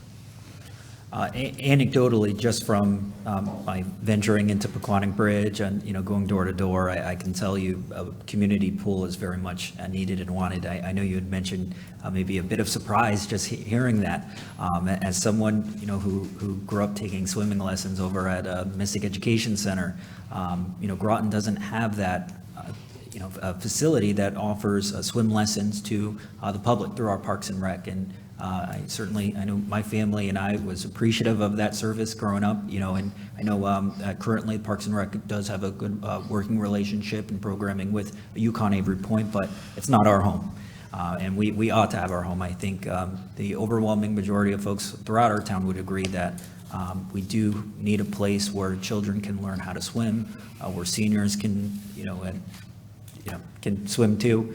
I know in the past there's been talk about even having some like a therapy pool at the senior center, or but what if, why not? Maybe we can accommodate a full throttle aquatic center with a regulation pool, splash pad outside, and a therapy pool for our seniors. So I think the sky's the limit. Clearly, there is an appetite to expend funds in this, and I would hope that we get creative about identifying funding sources outside of property taxes. Certainly, funding at the state level. There's been a huge influx of federal funds, and who knows, maybe that'll continue, maybe not. But I hope we can identify all those things in this, visioning next steps. Whether it's the design the architect worked, and certainly the cost estimation. So thank you again for your work on this. Manager Burke, can you check if Council Westphal has his hand up? I can't see him. And while you do that, Council Bordelon? My first question is for the town manager. Would there have to be a motion to add it to how to proceed if we wanted to have a hearing first? I mean, it certainly could. If the council just generally tells me they want one, I would also do it. So whatever the council wishes. Okay. So again, yeah, I think it doesn't really hold up time, and I think it would just solidify this, and we could not have to backpedal. I can agree with Mr. Frost when he states, he'll be informing us as we go. I just think we have some new data. We took all the community's input, and it's only right to present it and allow them to speak to it. And if that's only going to take a week or a week and a half, and we're going to come back in a month anyway, I say we do it. Do it on the front end so we don't have to worry about it on the back end, and have anyone say that we didn't open the floor. Doesn't mean that we don't open the floor again later, but let's open it now. One of the things I heard in the community is that they were not asked earlier on in the process. And this would be a great opportunity, doesn't cost us any money, and will not slow the process down. And let's just add that in. I understand the 400 people. I remember that survey a while back that was done through Groton Parks and Rec, but also there was not a dollar associated with that. There are people who are not being identified on here, and there's a lot of asks and things. I have a wish list too, but then when I go dig the dollar out, I'm like, oh, maybe we'll hold off on that nice door. We'll go with this door. I like that wooden door, but we'll go with that one. So, let's be real. And so when we look at those 3 tiers, maybe by the next meeting when we have the public comment, maybe adding some raw numbers that are not set as ideas of what each of those projects would look like. I can also agree with Councilor Franco that we might want more than one plan coming forward, but my next question is, as we agree today to move forward, and I move forward with the public hearing first, what's the cost that we are incurring moving forward for this plan? That's my question. The next step to move forward, to have you guys come back with a conceptual plan. What is the town's, what are we on the hook for to move on to that next step? It's all already in our contract. Okay, so there's no additional cost at this time? No. So, yeah, I think that's great, and I think it could slow the process down on the other end, because if we get a different wind of people that come through here, let's just say 50 or 100 people show up, and that pulse changes a little bit. We are going to save time later if we kind of encompass that now. We don't want to end later and have a bunch of people come in, saying, no, rah, rah, I didn't want this, I didn't know about this. We can say, we had a public hearing at the first step possible. So again, I guess, do I need to make a motion to add that in with this, John, or? It's up to you. No? Motion's not necessary. Oh, perfect. Well, And I would suggest that the council did want to do one. You know how we've been typically doing like an hour before a council meeting to have a presentation, let the people come. We wouldn't want to do it on the 7th because it's a special night being moved because of elections. So probably the 15th would be, November 15 would probably be the most likely. okay. Yep, I think that's great, and I think that will, but I am concerned that when I joined the task force, we were really focused, and I know the need there was stated like the high school, which is, in my opinion, deplorable. And so it needs renovation. So by adding a couple more baseball fields and other fields, which I totally support, it takes away from, we're not doing anything about what we have up there. And I still, as a counselor, stand behind the fact that we should be renovating our school fields. That should be, so I'm worried that if we're going to move money towards this, that's not changing Fitch High School. We're adding new fields, but we're not fixing the problems that we've created up there. So I'm concerned. Thank you. Counselor Jones? Thank you, Mr. Mayor. So my question is just a little bit about methodology of making surveys like this. These are a lot of nice shiny objects that we throw out, wish lists, pools and facilities and, pavilions and things, but we never put a dollar on them. I'm wondering if, when you have done these surveys, if you've ever done a public presentation and survey where you actually did put a dollar on something and see where the list, I mean, if people actually knew what they were voting for, pool's really nice, everybody wants it, but if they saw the real number, they might go, no, we'll put it down. How this would get rearranged if people were aware of what sort of estimated what some of these things cost? So there's a reason we do it this way with the fictitious numbers, the much lower average numbers that people can kind of comprehend. It's because when we put out a real number, it's always wrong, right? And so we can say, oh, we can, let's put out you can buy this pool for 10 million, or you can buy this pool for 20 million. By the time we go through the long public process and it goes out to bid and it's 15 million or 25 million, the public's very upset because the initial number was wrong. Everybody remembers that initial number, so we very intentionally don't give that initial number. We try to do it scalable so you can kind of understand how much of your budget you might be using, but we don't give a specific number until we have a plan in place that we can then say, based on these conditions and everything else that's going on, we think it's likely to be this kind of a ballpark number. Because you throw it out too soon, and everybody remembers only that first number. Have you found when you have done these that, and you do it the way that you're doing it, by the time you get to actual construction and implementation, do the things sort of stay in the same order? Like if a pool was at the top of the list, the pool sort of stays, and the community just figures out how to pay for it? Is that, Yeah. things sort of stay where they are regardless of what the numbers might be? Most of the time, what the public wants, it's been a long-standing want. And it's not going to cost cheaper in the future, right? The costs never go down. So, like I said, normally it's phased. A lot of times we do a phasing plan where there'll be, here's the master plan, this is the guiding document. We can only afford X% of it, in the first X number of years, but we're going to make sure we develop the rest of the site or hold the rest of the site in a way that we can continue to implement this over time.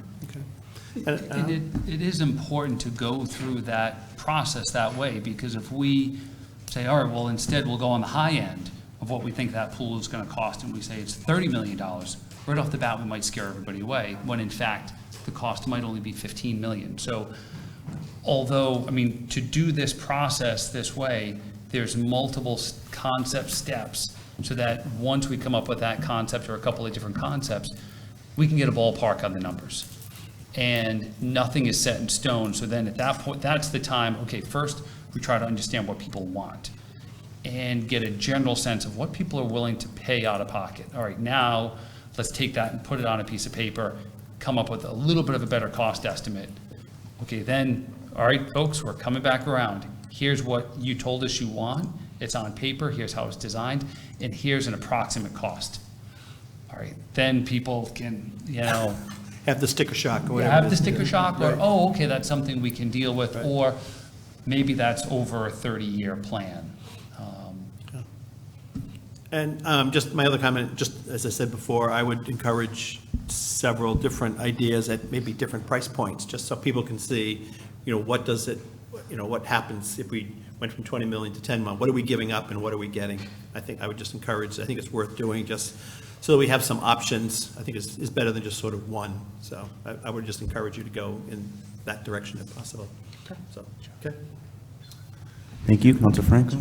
So what I'm hearing basically is we want more data now from the community and potentially have another meeting in 2 weeks and try and get participation from the community within 2 weeks and collect all the data.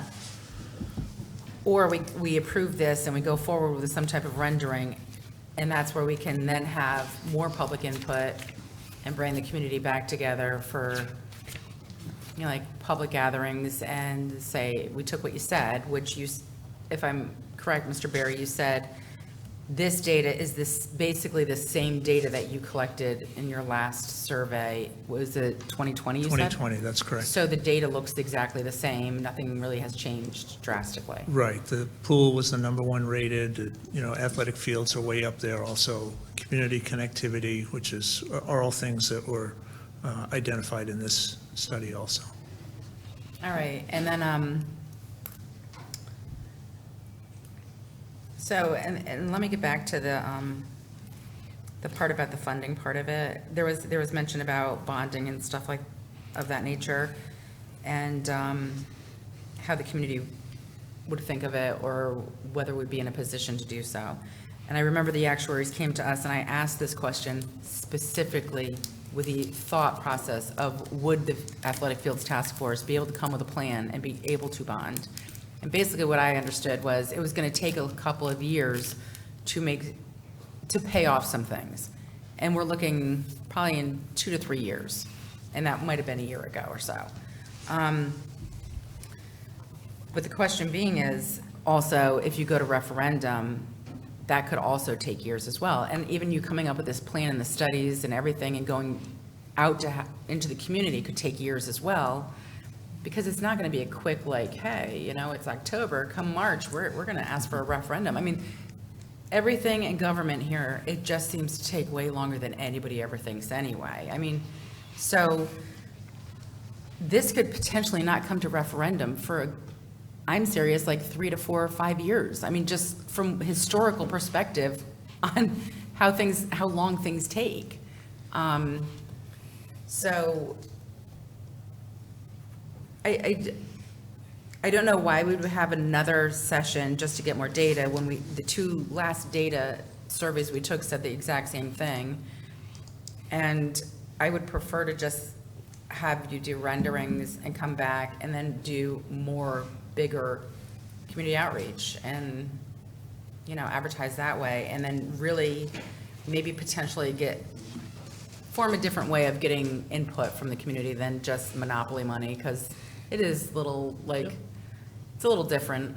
You know, I mean, as you noticed on here, plantings were really high, but because I had $50 left. I was buying the plantings. You know what I mean? Like, so, thank you. Thank you. Manager Burke? I was just going to mention, I'll reach out to our financial advisor and bond attorney just to get an update on the ability to bond. Thank you. Counselor Kasiri? Thank you, Mr. Mayor. Mr. Barry, you mentioned earlier about your 2020 survey and that it was statistically valid. When I think statistically valid, I think a sample size that quantitatively and adequately represents the community. What did you mean by statistically valid? So statistically valid, if you ran this same survey 95 or 100 times, you'd get the same responses 95 times. So it's accurate within plus or minus 5%. Mr. Frost, do you have anything to weigh in on? The statistically valid survey, which is what was done for the last 2 Park and Rec master plans, extremely time-intensive, laborious. You have to look at the entire demographics of the town. You send out notices intentionally to the subset breakdown of all the demographics. You expect a certain reply back of those. It's a very detailed and complex process, which is why it's done for some of those bigger surveys, and we don't do it for things like this. But yes, that's your description is perfect. Okay. In that survey, 3,874 surveys were mailed out to the community. And those are all randomly selected. Understood. Yes, I'm going back to statistics class on that one. Yeah. Can you go over what, if we said go ahead tonight, can you go over what your public outreach would naturally be? What would you do as the expert in this? Would public hearings be a part of your public outreach regardless? It depends on the community. There's plenty of communities we're working with right now that we haven't done a single public hearing through the entire process, and we're in construction.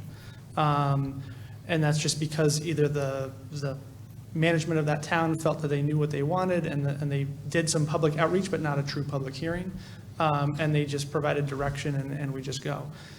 In this case, you know, I think we do the conceptual plan and we bring it back to you, and it can be obviously on a public schedule, on your, you know, meeting announcement, encourage the public to come. Normally, when we put together a nice little pretty picture of a plan, the picture, you know, the paper picks it up, it's on the front page of something, it gets shared throughout the social media posts, and it spurs a lot of comments.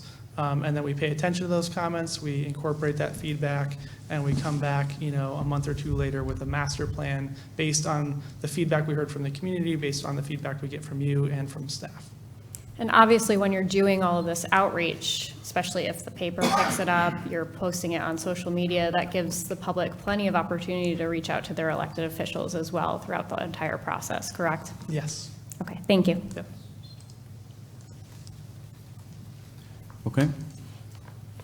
I'm going to make a motion to authorize staff to initiate design services for surveying, architect services, conceptual and final design development, and cost estimating based on the in-person and online feedback results of the reuse of the Claude Chester School property. So moved. Second, Franco. Point of clarification, the public comment, the session that would happen in a week or so, That doesn't, yeah, we're going to do that. That doesn't need to be in the motion.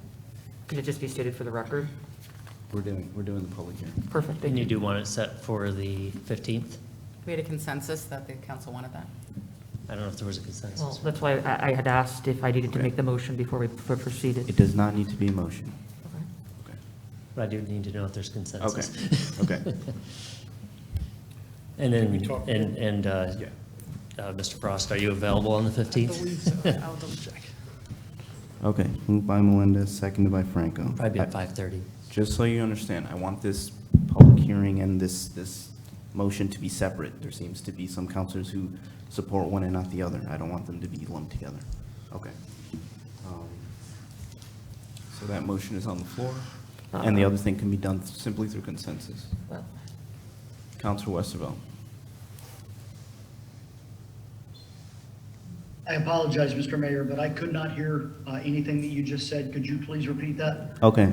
Do you have your agenda packet in front of you? Yes, I do. Okay, on page 10, in the background, under alternatives, my motion was alternative 1.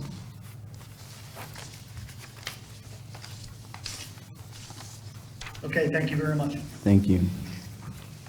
Counselor McBride. Thank you. I just want to make a couple points on this. I was in fully support of the public hearing, and the reason being is because I think, most importantly, there needs to be dollars associated with this, because I don't think residents will provide their true feedback without dollars. So, and that's why I asked the question about the bonding. But with that being said, if I don't fully support the public hearing without dollars. So I would support moving the conceptual plan as is presented, because there's going to be dollars associated. I think we're going to get more feedback at whatever that is, whatever event it is. So the public hearing that we're talking about, is that just to go over this data without dollars? Correct. If it's in 2 weeks, if it's on the 15th, yeah, we won't have dollars, we won't have a plan to present it. It'd be just this data presented to the public and Okay, then I'm going to change my thought process, because although this data is very valuable, I appreciate it, I think to get the public together, there needs to be dollars associated with whatever we're presenting. So I would move towards the conceptual plan with the dollars and all this data as well. So just wanted to get my thoughts on how that changed a little bit. Okay. Thank you, Manager Burke. Can you help me tally up which counselors are for and against this public hearing? I just have a quick clarifying question. I know that I'd asked to add it as a motion, because for me, I support, the fields, but I don't support the motion without having the hearing. And I just think that it's important that, even though there's not dollars on here, they can update with dollars later, but I think it's important to allow people to come before us and speak to what's in front of us now that they gathered all of that. And that doesn't cost the town any money, and it's not going to delay the process. So I was asking, so that was the motion I was trying to put on. If I don't have the support, I don't have the support, but I probably then would abstain from moving forward. Not that I don't agree with the concept, but I don't think we're ready to move there without the public comment first. And that's just allowing a public hearing for people to come and just speak to what we have so far. And that's just what the community has been asking for, overwhelmingly. So how do I make that happen? And I asked that before, and I was told I didn't need it. Okay. I just want to make sure I'm clear. So when counselors speak, they can state their support for or against the public hearing. It does not need to be a motion. So I have counselors who, just like you just stated, support one or the other, or conditionally support one if the other doesn't happen. I don't want them to be lumped into the same motion, because then I want to get, do you want the public hearing, and do you want this alternative one? Separate things. So since we don't need to have a motion for the public hearing, we'll just do that by consensus. Councilor McBride expressed his wishes. You expressed yours. When we go around the table, other counselors will express theirs, and that's how we'll decide if we do the public hearing or not. Councilor Jones? All right, so I'll just go next. I'm supporting the motion on the floor. I think it'd be much more valuable having a public hearing after we have something we can actually look at. People can talk, otherwise, we're just asking people to react to spreadsheets, which isn't to me, in my view, isn't going to be very helpful because they're not going to know what we're talking about. So I think you going forward, do your plan, come up with your plans, then people can react to it. Then we can have a public hearing after that, and people have a concrete thing to push and pull and comment on. So I think for me, that's the proper place to have a public meeting, not before when, I mean, we can mail this out and they can do what they want. So that's, so my view is just what's on the floor and no public hearing at this time. Thank you. Council Franco? So I would rather just go forward with a motion and have public hearing after we have renderings. I think we've discussed the data that we've received and heard all this information, and this is the cow where we do our work. And at the next meeting will be our town council meeting, and that's where the public does have, the opportunity to come out and talk to us. And this doesn't finalize anything. This is just to say, hey, you want to start drawing, make some renderings from that property on what we could fit on there from the data you received from not just this survey, but from previous ones. It's the same information. So, yeah, I just think that there's not a necessity at the moment, and I would rather have it afterwards and do much larger events if we could. Thanks. Thank you. Councilor Kassiri? Thank you, Mr. Mayor. I just want to clarify that the community still has the opportunity to contact us, your elected officials, based on what you learn about tonight. We have a statistically valid survey with a sample size representing our community, coinciding with an in-person session info and online feedback. And I am comfortable waiting for a public hearing until we have updates to give the public. But I will be supporting the motion. Thank you. Thank you. Councilor Baumgartner? Yes, I see no harm in if we were to have a meeting, maybe 30 minutes before our regular council meeting, to allow the public in to share their thoughts on what has been presented thus far. Just like many of us around this table did participate in the public visioning session, we also had plenty of questions to ask this evening. And so I think, as a courtesy to the public that ultimately, in some shape or form, will ultimately have to expend tax dollars to fund these improvements, potentially, depending on potentially what other funding streams may be available elsewhere, whether that be the state or federal level. I do think it's important to at least avail that opportunity. Yes, we'll have plenty of larger meetings down the road once there is a full-fledged plan, and this isn't a master plan, so there isn't going to be a big presentation on that, but I do think the more the merrier, and so I do support funding this plan this evening, but I would also hope that we can do something on the 15th as well. Thank you. Councilor Westervelt? Would you like to speak on the public hearing and/or the motion on the floor?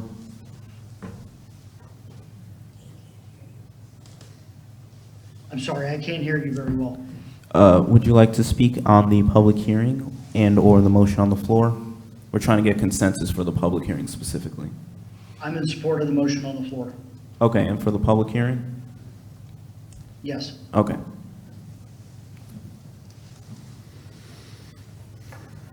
Okay.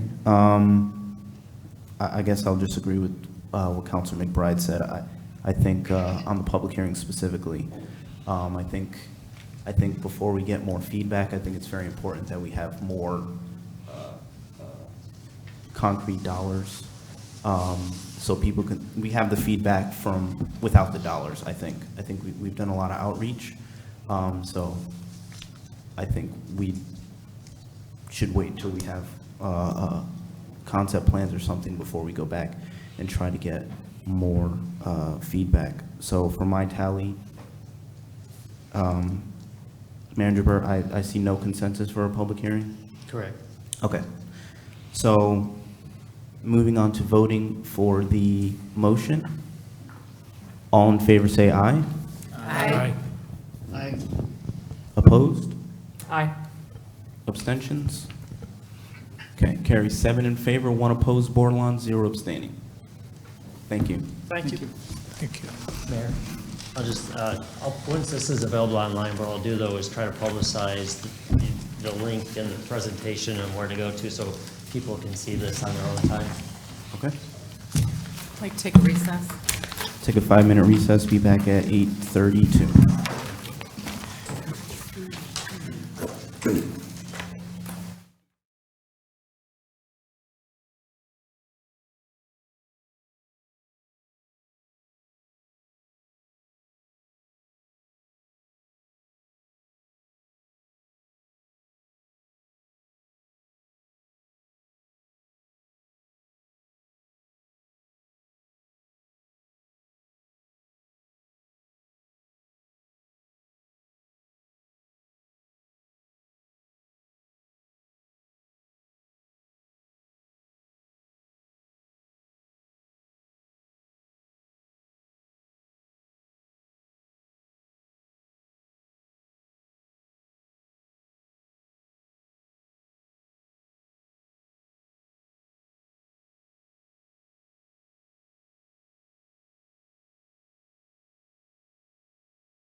He just would do like all kinds of Okay. nutty stuff. Johnny's ready.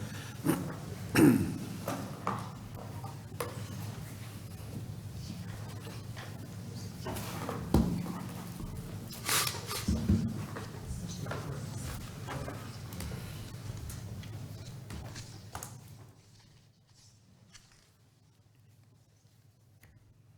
the bottom, next to the raised hand.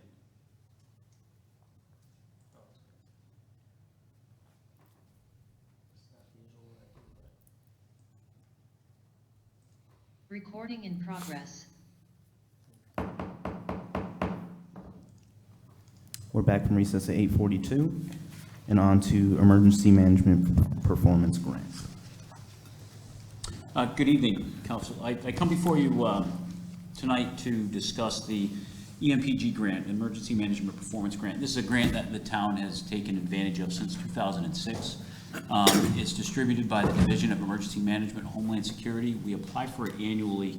The bulk of it is used to offset costs associated with emergency management, so salaries for both myself and as well as the Deputy Emergency Management Director, Captain B. Portions of that can be attributed to this grant. That's what it's there for. There is a small amount of money that's also included in this to allow for us to purchase PPE.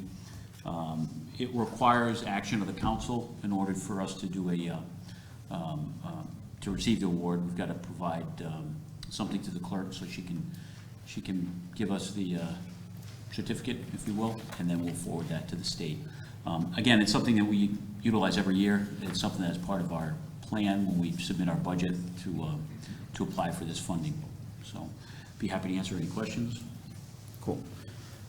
I'll make a motion to recommend a resolution accepting the $40,357.80 grant and to authorize Town Manager John Burt to act on behalf of the Town of Groton, including executing any and all documents and to perform all acts and things deemed necessary or appropriate to carry out the terms of the grant program. So moved. Second, Bordelon? Moved by Melendez, seconded by Bordelon.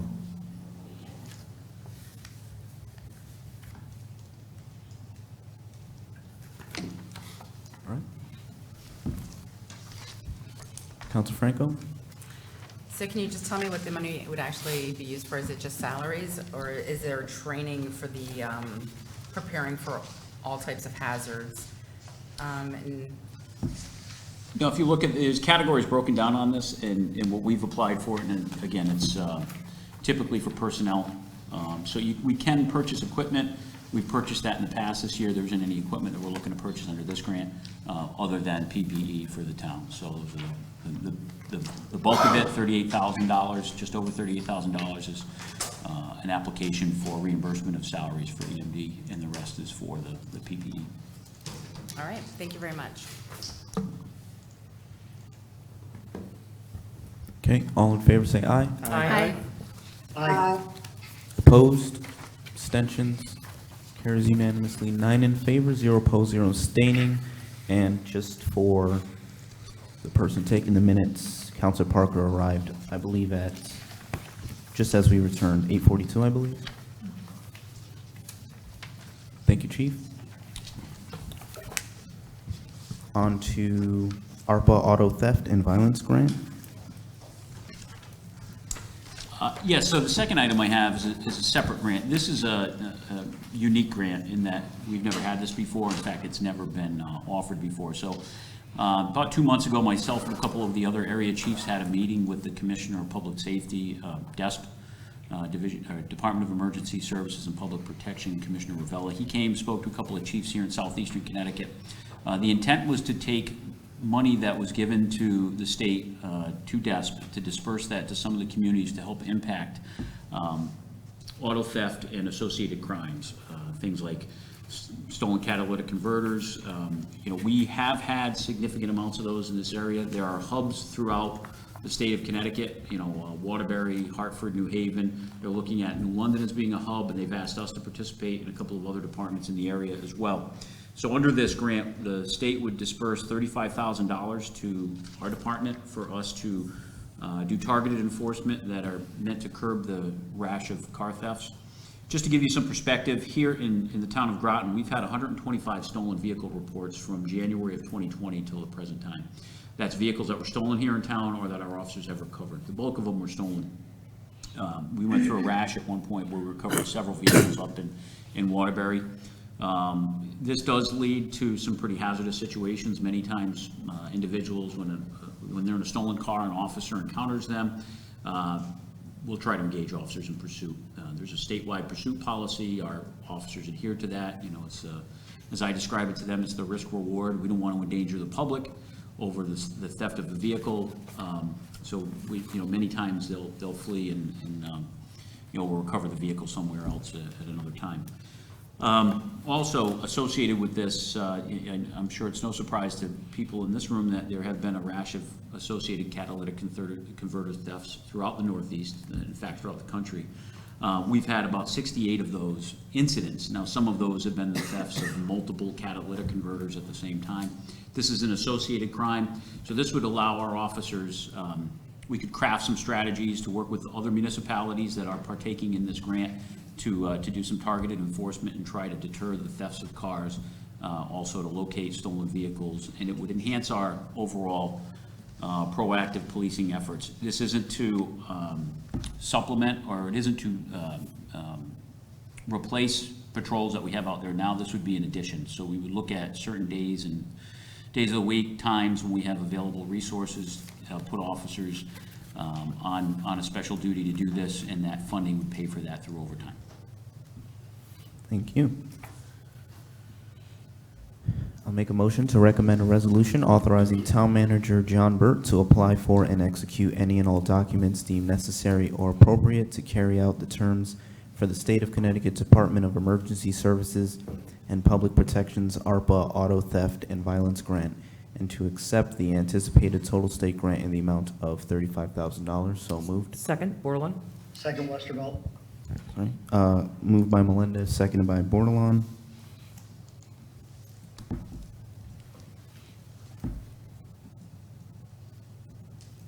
Council Franco? So as it says here, you're just going to have extra patrol units out and in the known locations of stolen vehicles and violent crimes such as hotels, bars, large parking lots, neighborhoods known to have a higher rate of stolen vehicles and violent crimes.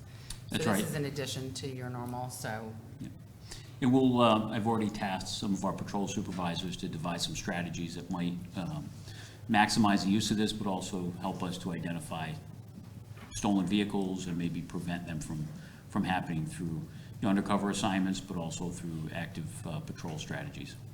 all right, that'd be great. And if somebody was potentially working that night and it was in a different area, they would be responding to, if you're hearing things going on, because sometimes they go in spurts and And obviously, if there's other crimes that come to their attention, they're not turning a blind eye to that, but the intent is to target this type of activity. And there has been a rash of stolen vehicles throughout the state of Connecticut, so this was, the state determined this would be an effective use of some of those ARPA funds that they received and disperse it to the cities and towns in the state. Right. And at times, from what we've heard, could be numerous ones on the same night, so. That's right. Thank Yep. you. Council Kassiri? Thank you, Mr. Mayor. So Chief, there is a rise in auto thefts. Can you just go over how auto thefts can often correlate with other types of crimes and sometimes often more serious crimes? Sure. A lot of what we've been seeing in the last couple of years has been a rise in juvenile crimes, and a lot of them have been stolen vehicles. That there was a pretty big rash around the Hartford area that led to some significant incidents. There were firearms recovered, youths that were involved in the theft of vehicles were also involved in other associated crimes of violence. We see that too. A lot of the times those vehicles will be stolen, used in other crimes, may be used in other communities throughout the state. Could be used in everything from assaults to armed robberies to gang-related violence. We saw that, and we have seen that in the last couple of years, where there has been individuals who are going through gang initiations, maybe told, hey, you need to steal a car in order to be part of the gang, and then, could lead to other things. And I can't emphasize what a risk to the public this is, especially when people are fleeing from a scene in a stolen motor vehicle, or trying to engage an officer in pursuit, the risk that it poses not just to our officers, but certainly the public at large. When an individual decides that they're going to steal a car and travel at excessive speeds, in and out of traffic, there's strong potential for accidents, and we know that speed kills and accidents kill people. So there's a lot of cascading effects of this, and hopefully this will help prevent some of those needless tragedies. Right, thank you so much. Has there been an overall increase in other types of crime that you're seeing? Yeah, larcenies, we get a lot of larcenies in town. I heard you at the beginning of the meeting talk about some of the incidents that we've had in town in the last 2 weeks. Yes, we've seen increases in crimes. We've seen increases in everything from assaults to domestic violence, and I don't have the statistical data right now to give you, but yes, anecdotally, we have seen increases in crime. Thank you. And could these patrols potentially deter these other increases in crime? Sure, absolutely. Any proactive patrol, when people observe a police car on a patrol, it usually does have the effect of deterring crime. People know that there's a proactive police presence. They're less likely to get involved in something. We've noticed that here in this town before. We were very active at the beginning of the heroin epidemic with officers out there doing some undercover assignments, trying to get some of those drugs off the streets. It was well known in this community that Groton wasn't the place to sell drugs. And I would tell you that will probably happen with this as well. If we're proactive, we implement those strategies effectively, it will have other positive impacts. Thank you.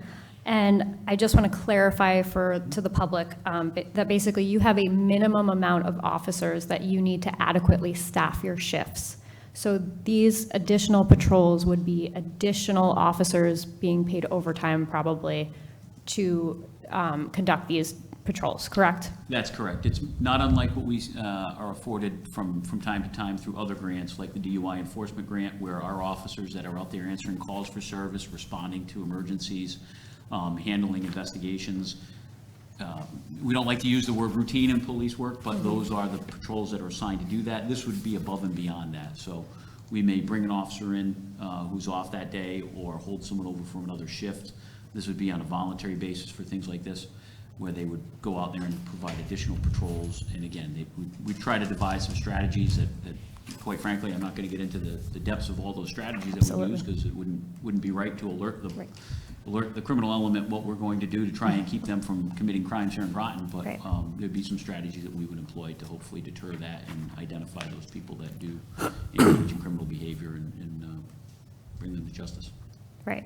And I just want to clarify that you cannot pull from that minimum amount of staffing to fund these positions, that you need those officers. We wouldn't supplant it. That's not what the intent of this is. It's, again, additional, it's monies that would be in addition to this. And we'd also be looking to work with some of our partner agencies, chiefs from New London and Norwich were also at this meeting, and there's some other communities that have been afforded similar funding through the same source to do this kind of activity. We'd be looking to partner with them. Southeastern Connecticut's a tight group, as you know, a law enforcement community here. Everybody kind of works together. We'd be looking to do that with this grant as well. Great. Thank you so much. Councilor Jones? Thank you, Mr. Mayor. Chief Rosario, thank you. Can you just give us sort of a perspective of where we sit with the surrounding towns? Are we on sort of auto theft and catalytic converters and things? Are we? I will tell you that when we first started seeing a lot of these thefts, they were really concentrated around the Hartford area, and it's grown from there. I'd say we're on par, maybe a little bit less than other communities and more than others.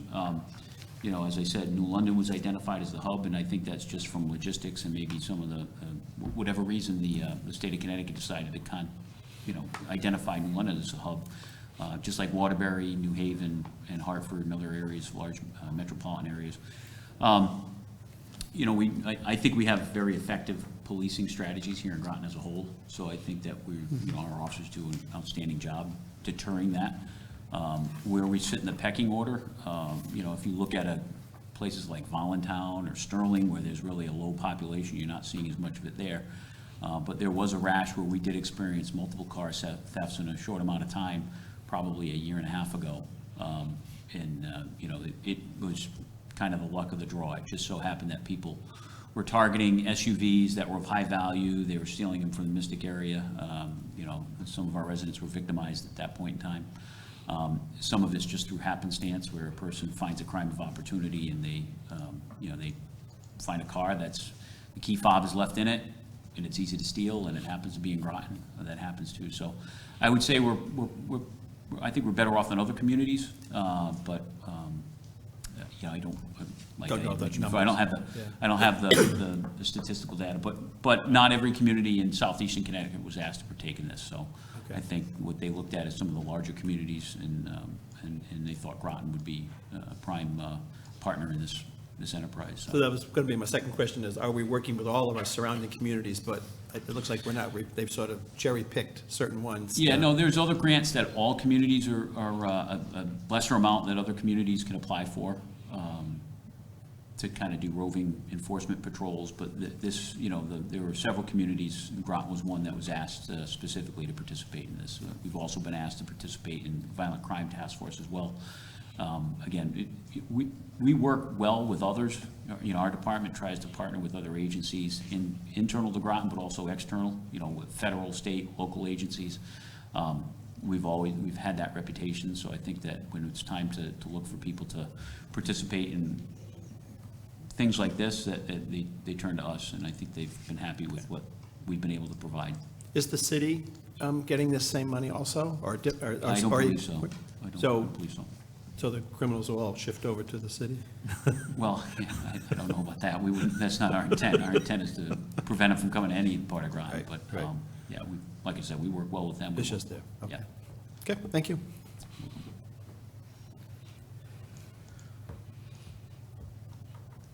Okay, all in favor say aye. Aye. Aye.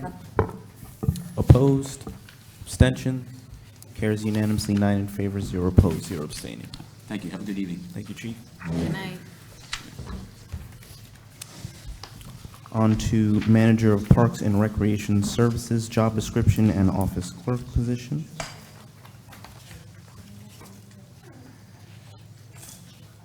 I'll make a motion to recommend a resolution to implement job description updates for the Manager of Parks and Recreation Services and the approval of an additional part-time office clerk in the Parks and Recreation Department. So moved. Second, Bordelon? Moved by Melendez, seconded by Bordelon. Hi, good evening, everyone. Welcome. I wanted to go over 2 items with you tonight. We have an update for the Manager of Parks and Recreation Services, which is currently vacant. We underwent a job analysis, template, questionnaire of the incumbent, of the supervisor, and I also did an interview with the incumbent, which helped inform some of the changes that you see here. And it was also to align with current practices and goals of Parks and Rec. So I can start with any questions if you have any on the job description. Councilor Bordelon? I just had a quick question. I just got the job description tonight. Is this, so I really, like, in between the other meetings, I haven't really honestly gone through the whole thing, to be honest with you yet. Okay. Um, I thought I uploaded both attachments. I can check, but Because it if you wasn't in want. the packet. Did it go into an updated packet, John?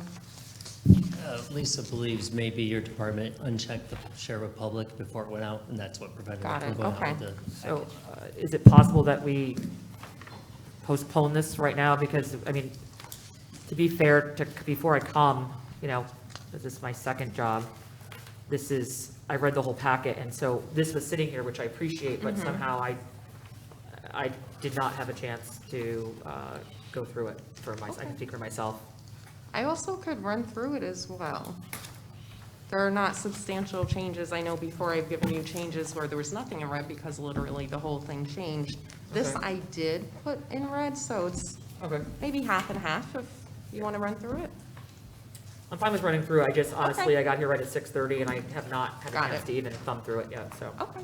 So I did add in, which I am making a point to do for management, just accountability around DEI and making sure that we're implementing that into our leadership positions. Also, there is an update for coordinating rec program management, design, development, evaluation, analysis of programs and services, which is really something I know the department is looking towards as they work on their accreditation. So this is connecting the dots of where we want to be and making sure when we're putting it out to the public and also when we're up for accreditation, it's referenced in here, that this work is going on. Coordinates and implements a diverse program matrix of recreational services, equitable availability, and I know inclusion is definitely a big part of the work that Parks and Rec does, so we're making sure that that's in the job description as well.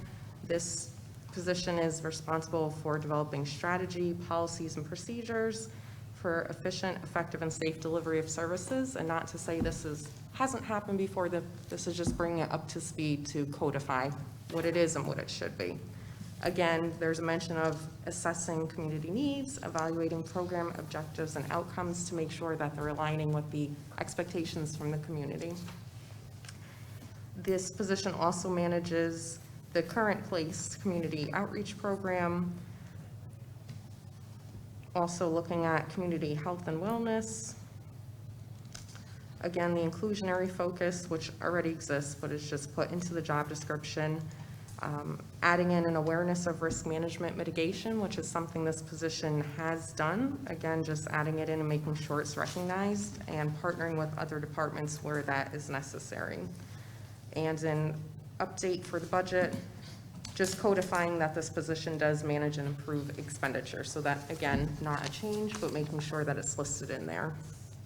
There was some expansion around the employee management part. Again, what is happening, or when it was filled, what's happening current day, but adding on supervision, management, performance and development of employees, also succession planning, mentoring, which aligns with some of the things that the department has been working on for accreditation, and as always, managing the annual seasonal hiring process. In addition, is managing the creation of accreditation standards and making sure that the division is adhering to the accreditation. And of course, utilize effective communication and partnerships with working with boards, commissions, and elected officials. There is a note about extended and or off hours, for example, coming to these meetings or going to community events, and local periodic travel. There is an update around qualifications, and it's a preference, but noting that a minimum of 2 years of supervisory experience is preferred. Again, this is a manager position, so we're not locking anybody out. It's not a requirement. However, it is a preference, showing that there is some importance for a position at this level. There's an update around other applicable background checks, just to make sure we're covering everything in there.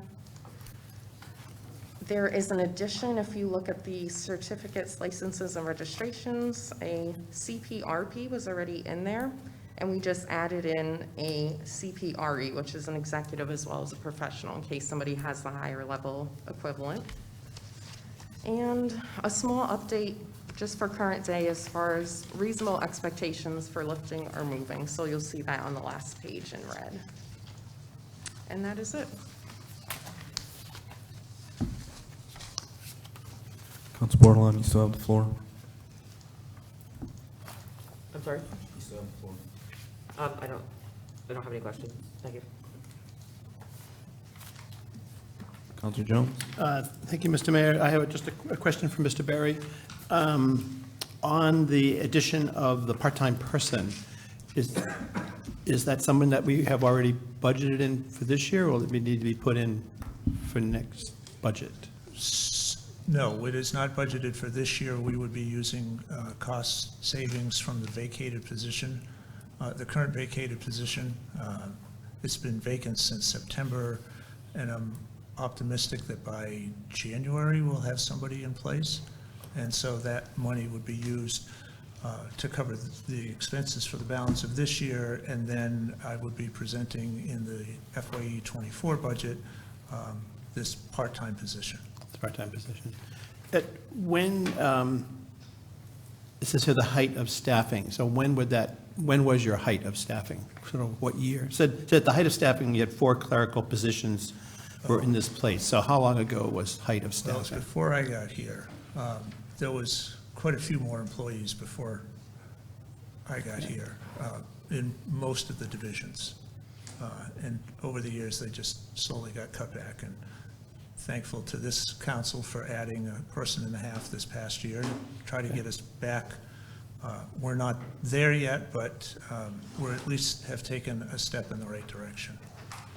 And have you been able to, because of COVID, I'm assuming, reduced needs, maybe, or not? I'm not sure if it did or not, and now you're coming back up to full speed?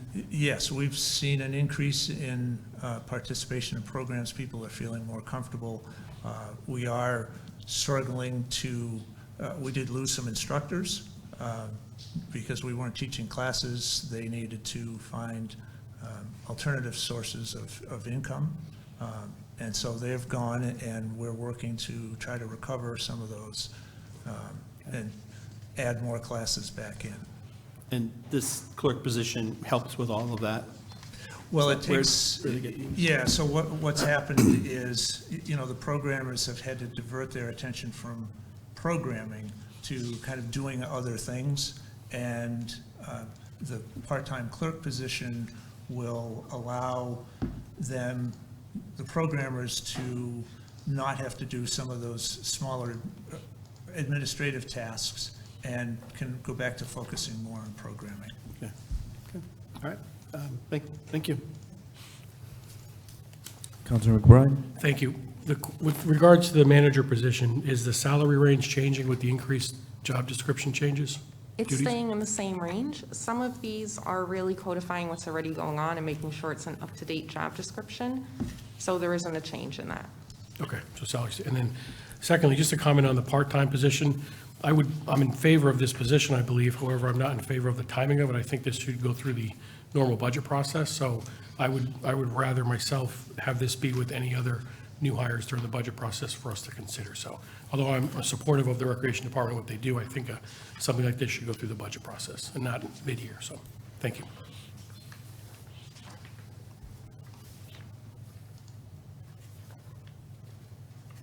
Okay.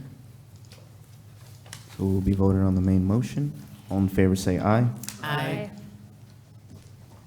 Opposed? Abstentions? I'll abstain. Okay, so carries 8 in favor, 0 opposed, 1 abstaining. McBride. Thank you. Before I leave, could I just, I wanted to thank the Anisha for going through the process of the job analysis. It put extra time and demands on her, and I know she's got a full plate, and I certainly appreciate the work that she put into going. We met numerous times over this, and I just wanted to thank her publicly for that. Thank you, partner. Thank you. Thank you. On to Affordable Housing Trust Fund.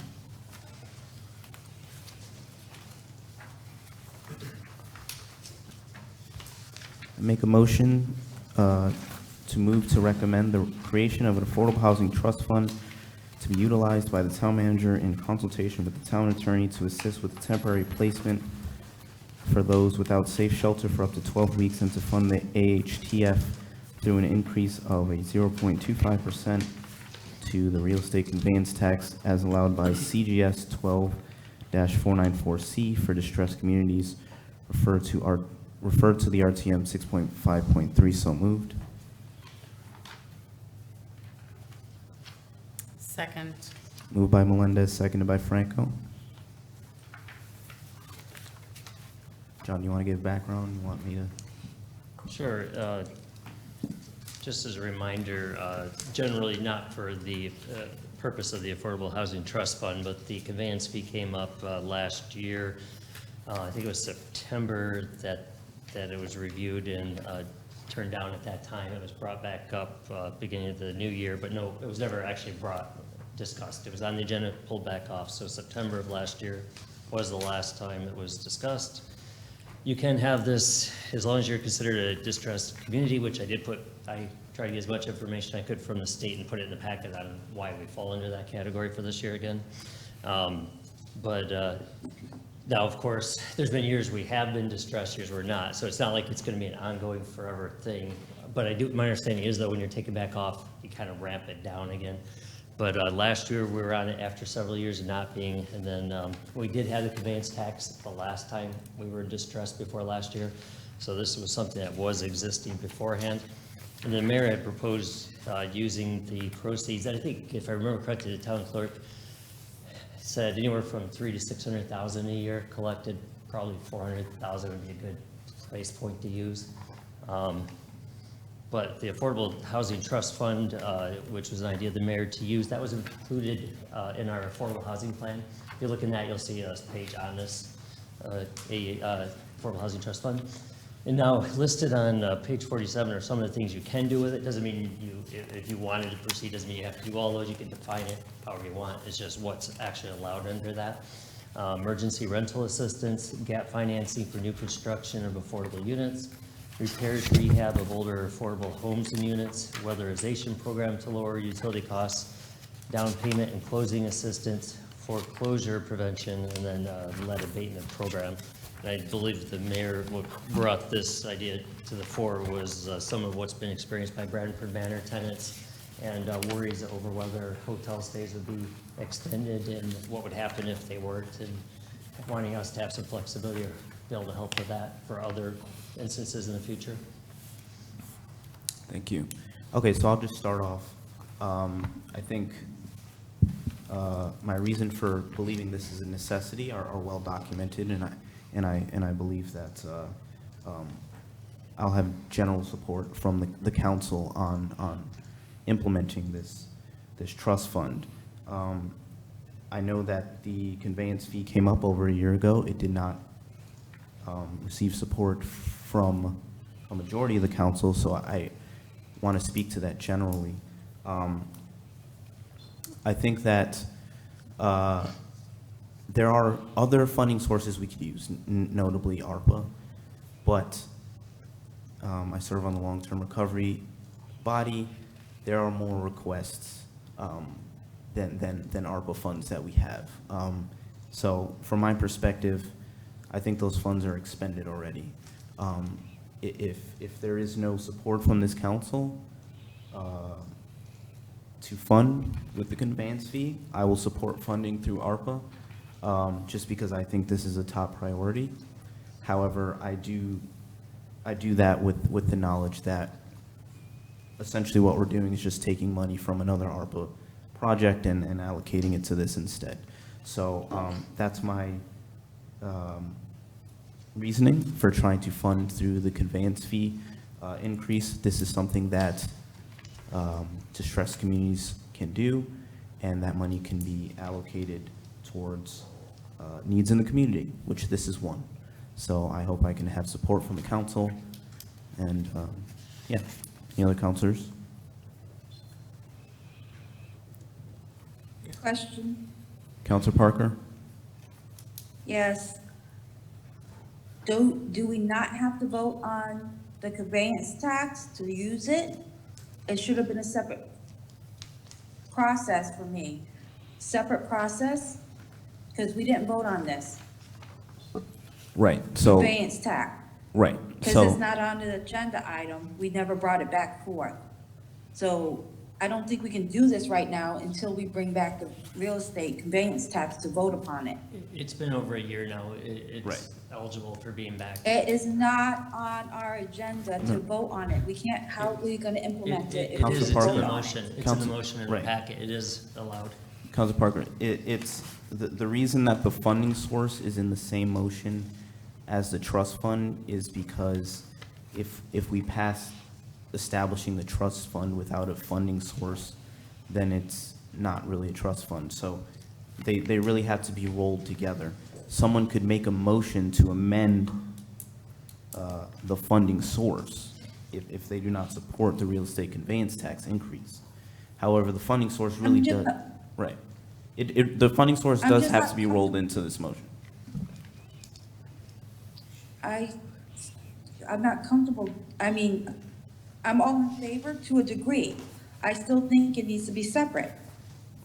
If we were gonna have that item, which is not how we should present it, it was two separate items, that we need to accept the real estate conveyance tax. We haven't accepted it, unless you're saying we're doing it tonight.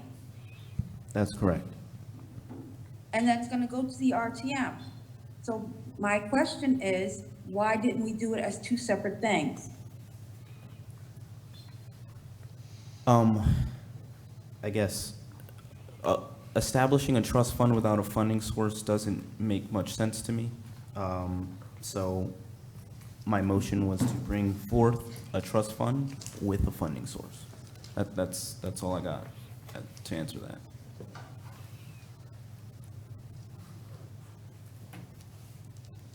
I will probably be abstaining for now until we figure out if that's the correct process of doing it. Thank you.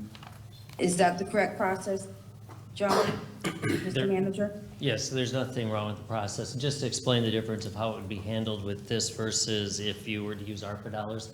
If it were ARPA dollars, if you recommended approval to use ARPA dollars, that of course would then go to the RTM like it has in the past for other ARPA projects. With this, the way it would work is you have the ability yourselves to set the conveyance tax. However, if you wanted to expend any funds from it this year, basically amending the expenditure budget, that would go to the RTM for that portion of it. Otherwise, it would be gathering, and then you could put it in the next budget and go through that process to expend it. Thank you. What's my time? You had 2:12? So there are other funding sources that can be helped, that can help residents through 211. So how are we going to handle that? Are we going to ensure that we're not overlapping with other organizations?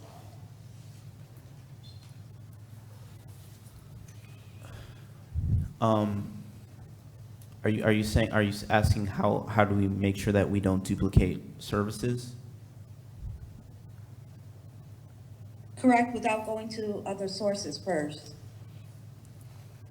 Because there are other sources for housing and stuff. Right. I think, and Manager Burke can answer this, I think this is a documented need. So while I recognize that there are other services for housing, and I'm not saying that there aren't, what I'm saying is that they're not enough. So this is an additional, is an additional service on top of that. But Manager Burke, you can. How much time, please? I mean, you've only expended another 21 seconds, so you got 2 minutes. All right. So are we going to, like I said, are we going to balance this out? Are we going to keep track of how we're doing this? Who's going to be the fiduciary of it? And we will have to approve each time, if I heard correctly. Are we going to make sure that we're, like I said, talking to other agencies at the same time so that we're not overlapping so much? Because I didn't hear the answer to that one. I know you want to do it in addition. And I sent this to Marge Fondulis, the manager, the director of human services. And she said these dollars would be a welcome need, but they track what's available out there, and it would only be used if there was no other sources. For anything like for construction type things, it would be a program through planning and development, since they're the experts more on that, and they know what funding's out there. If that council wanted to even do anything with this towards those type of uses. Because there's some other sources, like I said, TVCCA. I don't double check with Groton Utilities, but Eversource has weatherization. So I just want to make sure that we are double checking everything that we're getting ready to do and have the money if that's needed. But if there's other sources we can contact to help us, that would be great. I just want to make sure we're in contact with everyone when we're doing this. I just came from TVCCA meeting, just discussing this. Thank you. Councilor Franco? When the distressed community, what I would call an additional tax, I just was not in favor at that time. And I still am not in favor of it now. if you were to sell a $300,000 home right now, average cost to sell your home is 9.95%. It's almost 10% of the value of your home. And then we're going to add this on, and if we're considered a distressed community, why would you add an additional burden onto somebody that's trying to sell their home?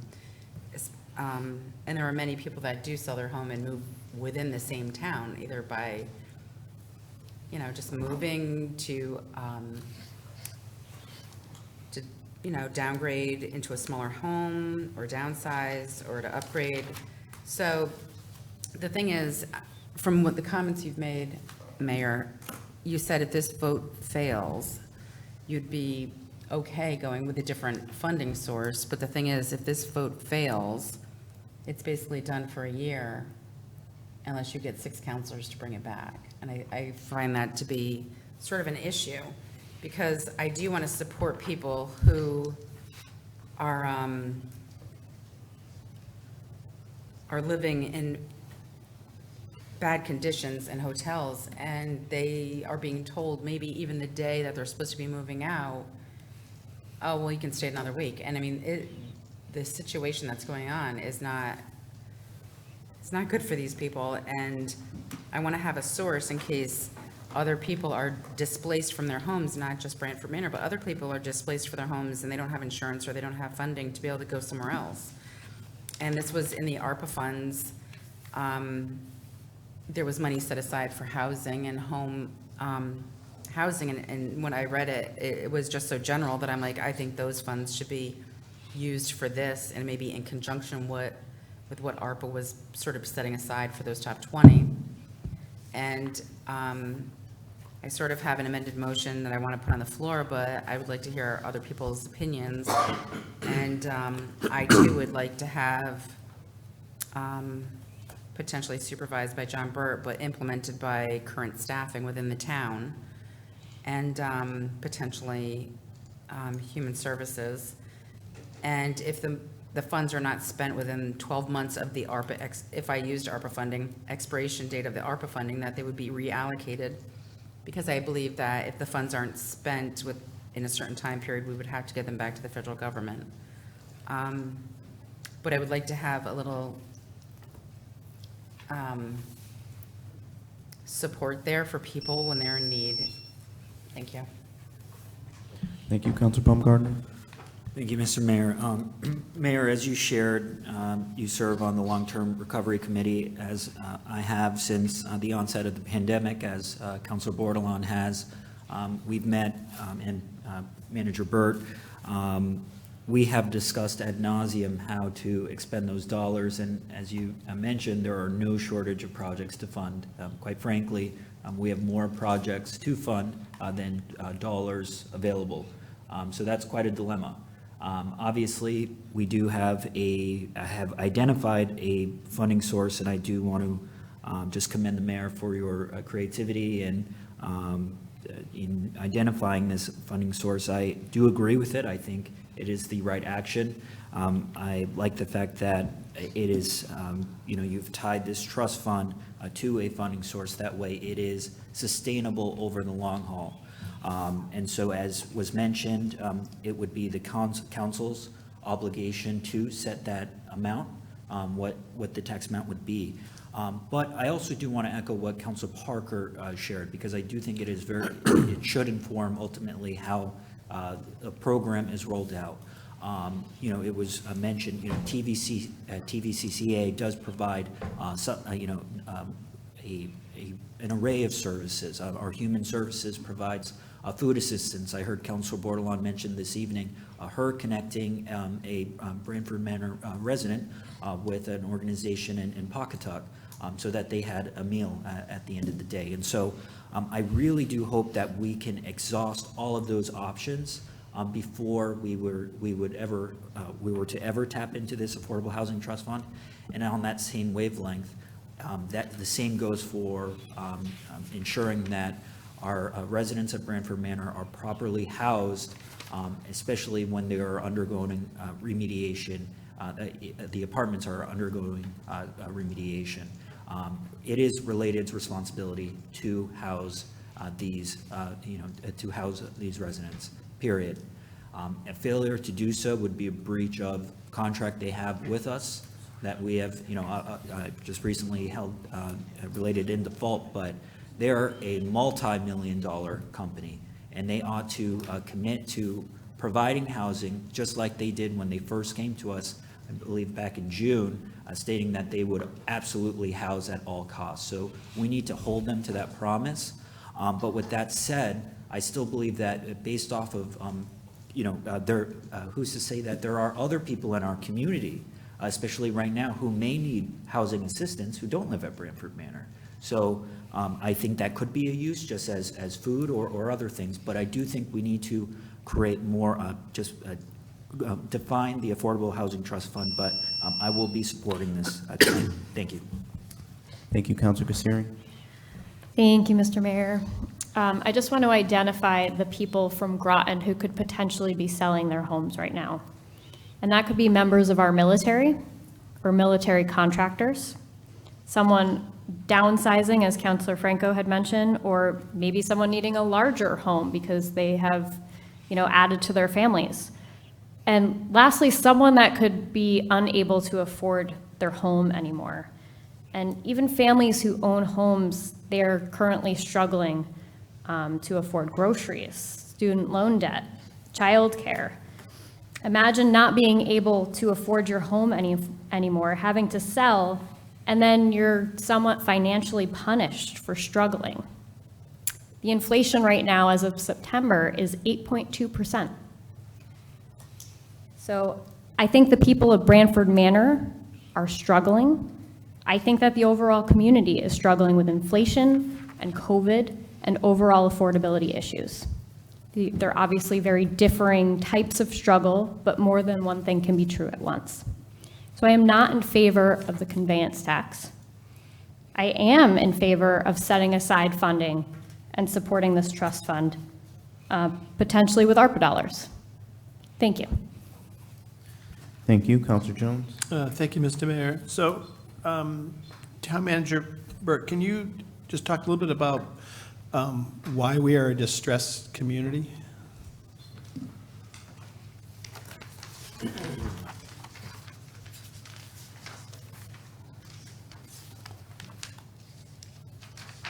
You see, sorry.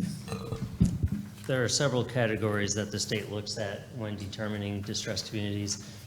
Per capita income, poverty rate, unemployment rate, percent change population from 210 to 220, percent in employment from 2011 to 21, percent change in per capita income from 2010 to 2020, percent of housing stock built before 1939, percent population with high school degrees and higher, and then per capita adjusted equalized net grand list. If you wanted to actually know where we score, I can tell you the scores if you want to actually. Yeah, that's okay. But we weren't always a distressed community, right? We kind of come on it, we come in and out. So one concern I have is that we're basing a funding source on an unstable funding source, which is we're not always a distressed community. So if we're not a distressed community, we can't charge a conveyance tax. Is that correct? Correct. So this would be a significant amount of money, so it would last quite a while. But it makes for, it's an unstable source of funding for this trust fund. And this, my sense is that this would kind of go on for a while, so we could. True, and ARPA would be the more restricted fund, less. It'd be less, but it's just, we're sort of basing a trust fund. And just so everybody knows about ARPA, you have to have it, you have to have your monies allocated by the end of '24, spent by the end of '26. So That's how that works. Who would, and I noticed this in the background information that's in our packet, it looks like in October of '21, when this came up before, we had a conveyance tax on.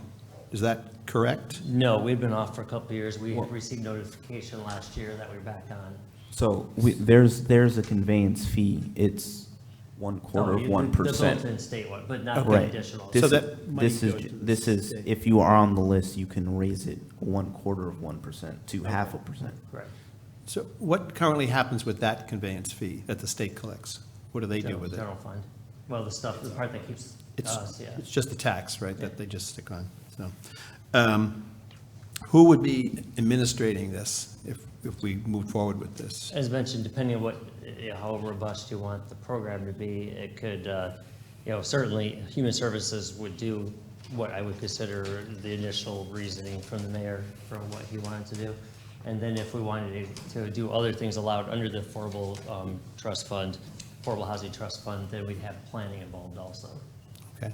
And are those things that we would have to approve each time as they came through, or is it No, something, once the they intent have would it, be they to just have that, move? Just like we set up a budget for March for other things to provide money, Okay. it'd be the same kind of thing. It's okay, all right. Generally, I'm not in favor of conveyance tax. It's just another fee on top of the multitude of fees that we put onto homeowners. And being a homeowner, I'm just not a fan of having more fees on top of the fees. So I can't support this. I have concerns about even using the ARPA money on just how we're going to handle that and what's going to happen with it if we decided to change funding sources, how that's managed.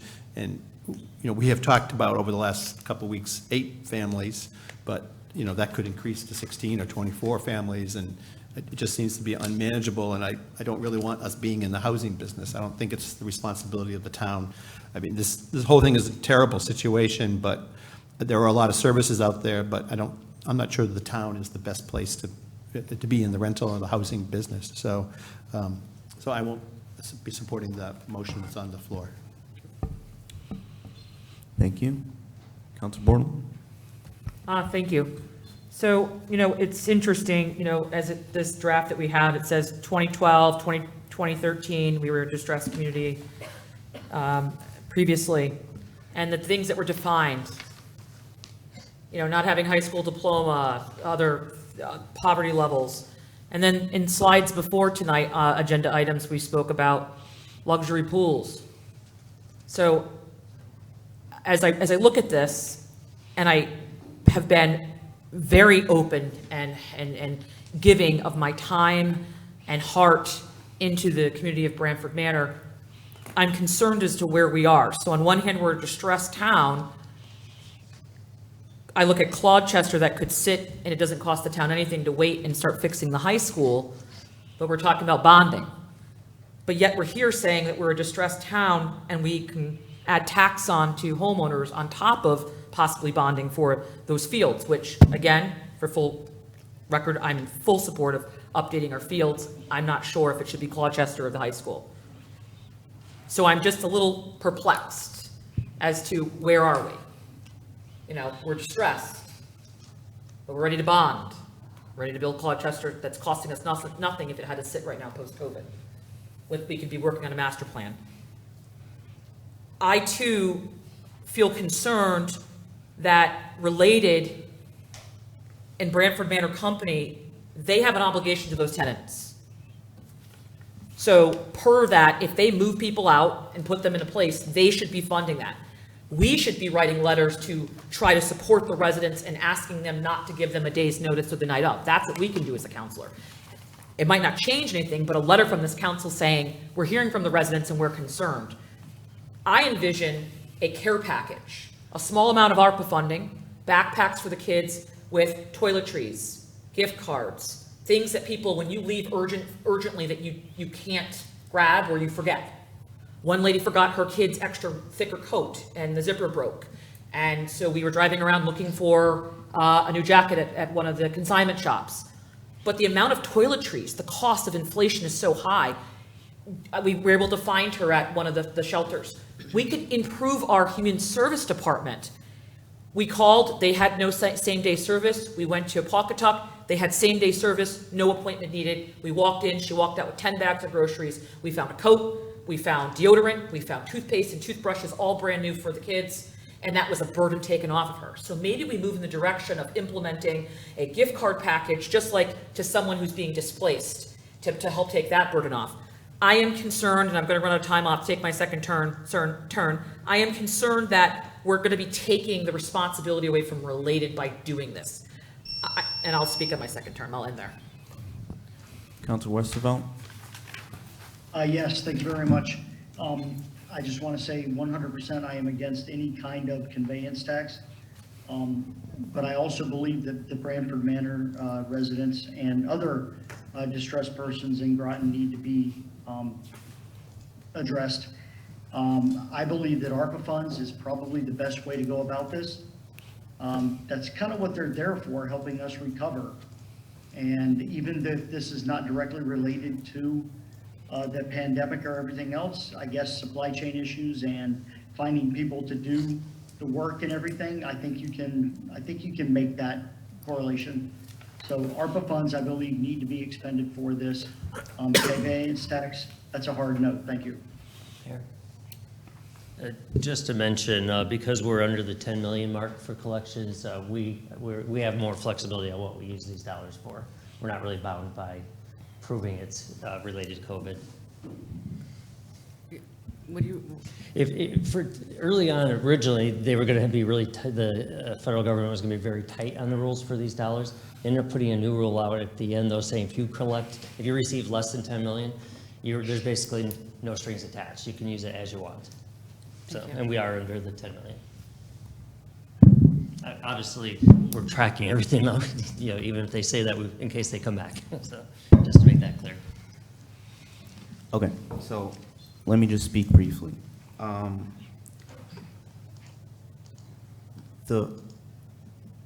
am not trying to put together an affordable housing trust fund so that Related will stop paying for the hotels of the displaced residents. That's not what I'm attempting to do. That's not what I'm trying to do. If Related does drop that ball and those residents do go homeless, we could use money from this trust fund to help them. But that is not the purpose of this. This is an affordable housing trust fund. As the manager stated, this is in our plan that we approved, affordable housing plan that we approved earlier this year, creating this trust fund. And just some of the things that we can do with this, the first thing, yes, is emergency rental assistance, but also gap financing for new construction of affordable units, repairs and rehabilitation of older affordable home units, weatherization program to lower utility units, down payment and closing assistance, those closing costs, as you see, foreclosure prevention, and even the lead abatement program. So what I'm trying to say is, we all know that housing is not affordable in Groton, and that's not a Groton problem, that's a nationwide problem. And we need to set up this trust fund so we can offset some of that rising cost of housing. It's becoming unaffordable to live in Groton, it's becoming unaffordable to live everywhere, and this is one thing that we can do to offset that rising cost. People talk about the conveyance fee increase. Last time we were on the list, went back and checked, we raised the conveyance fee, and that money was used to offset the problems. We're on the list for a reason. We're on the distressed community list for a reason. And the purpose of this is so that you can collect money so that you can combat those problems, so you can get off the list. And that's all I'm attempting to do here. And I just ask for support from the council. Councilor McBride. Thank you. I just have a clarifying question, maybe for the town manager. From a cash flow perspective, how would this work if this were to be passed? Let's say it was passed on council on the 1st, would it then be the first, the sales of those houses at that point would tack on the 25 basis points? Yeah, last time when we were starting to look at it, the town clerk, you need to get that notice out there so that, that those fees are being collected when they're closing. So you need a little lead time on that, you need a few weeks. And again, before we, so basically, yeah, you'd want to give it a month or so before it would really take effect once you approve it. Okay, so I guess then, because my concern is I think this is a good initiative to fix a need that's needed immediately.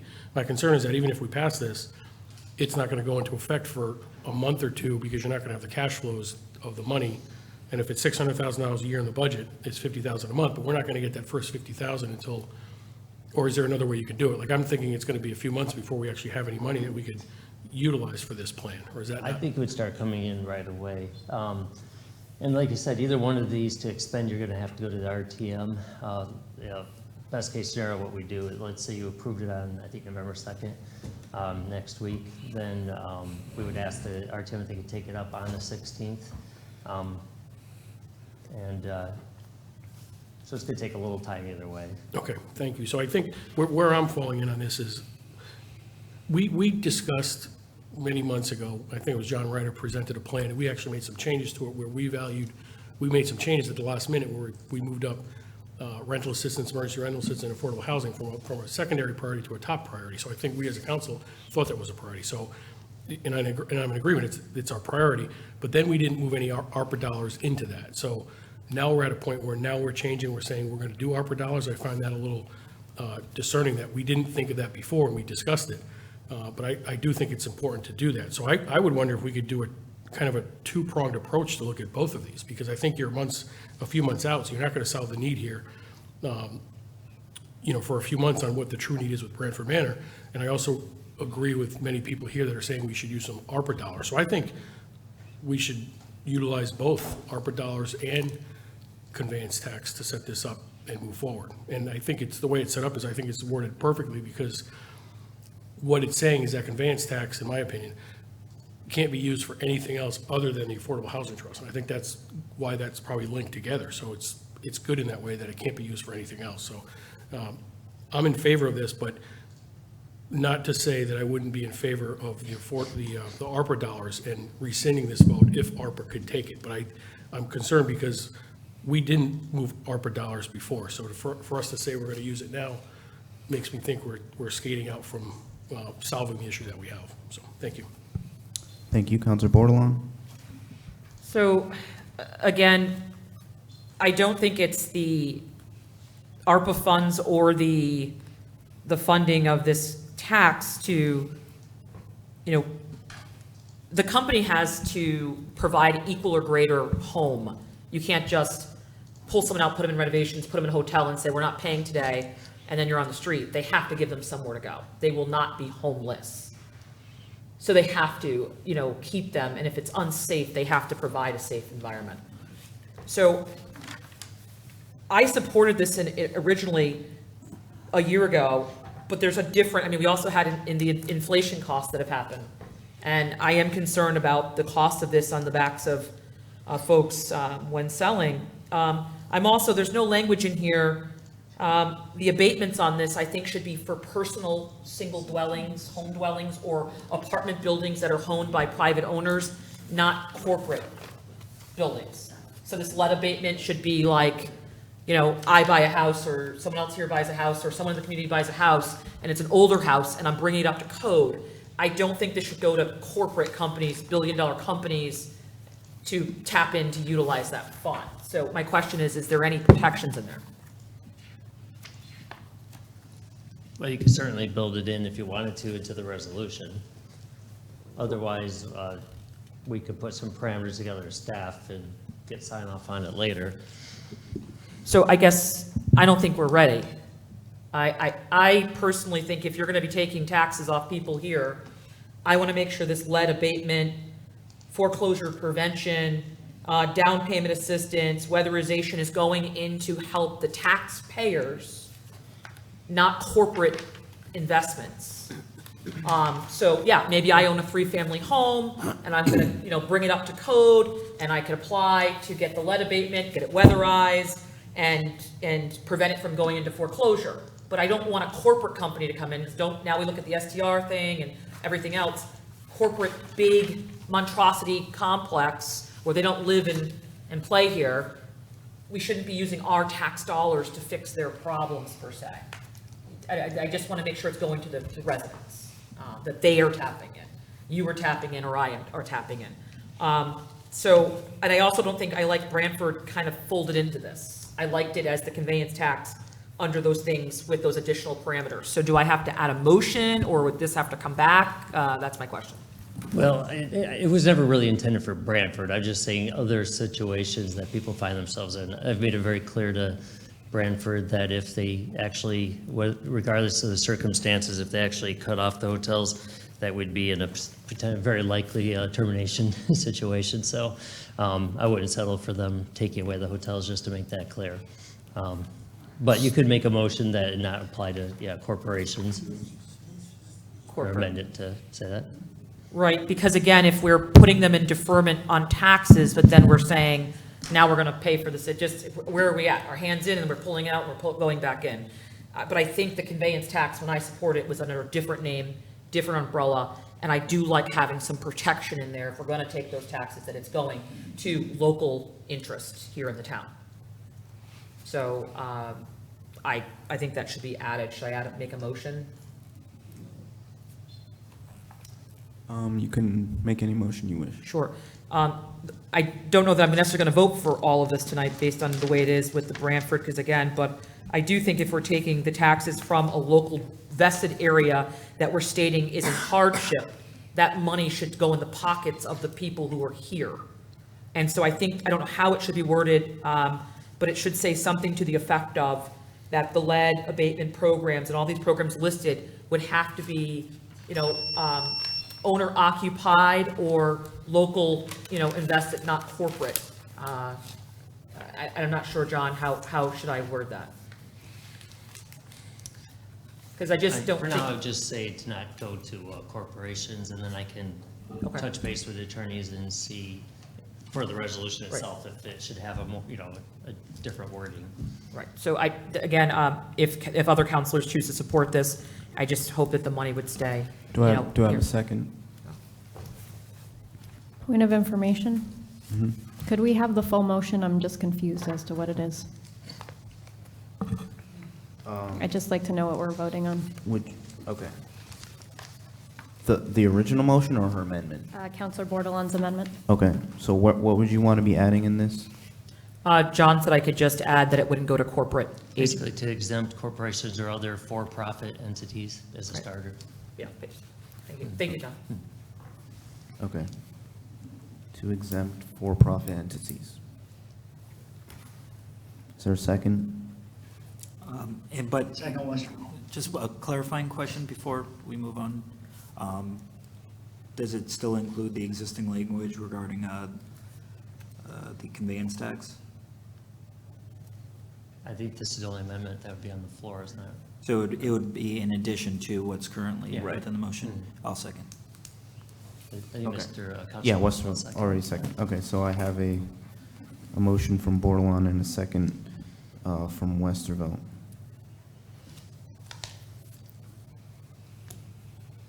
Council Franco. Thanks. There were issues that I had with the trust fund, because it doesn't give any kind of highlights as to any income limits.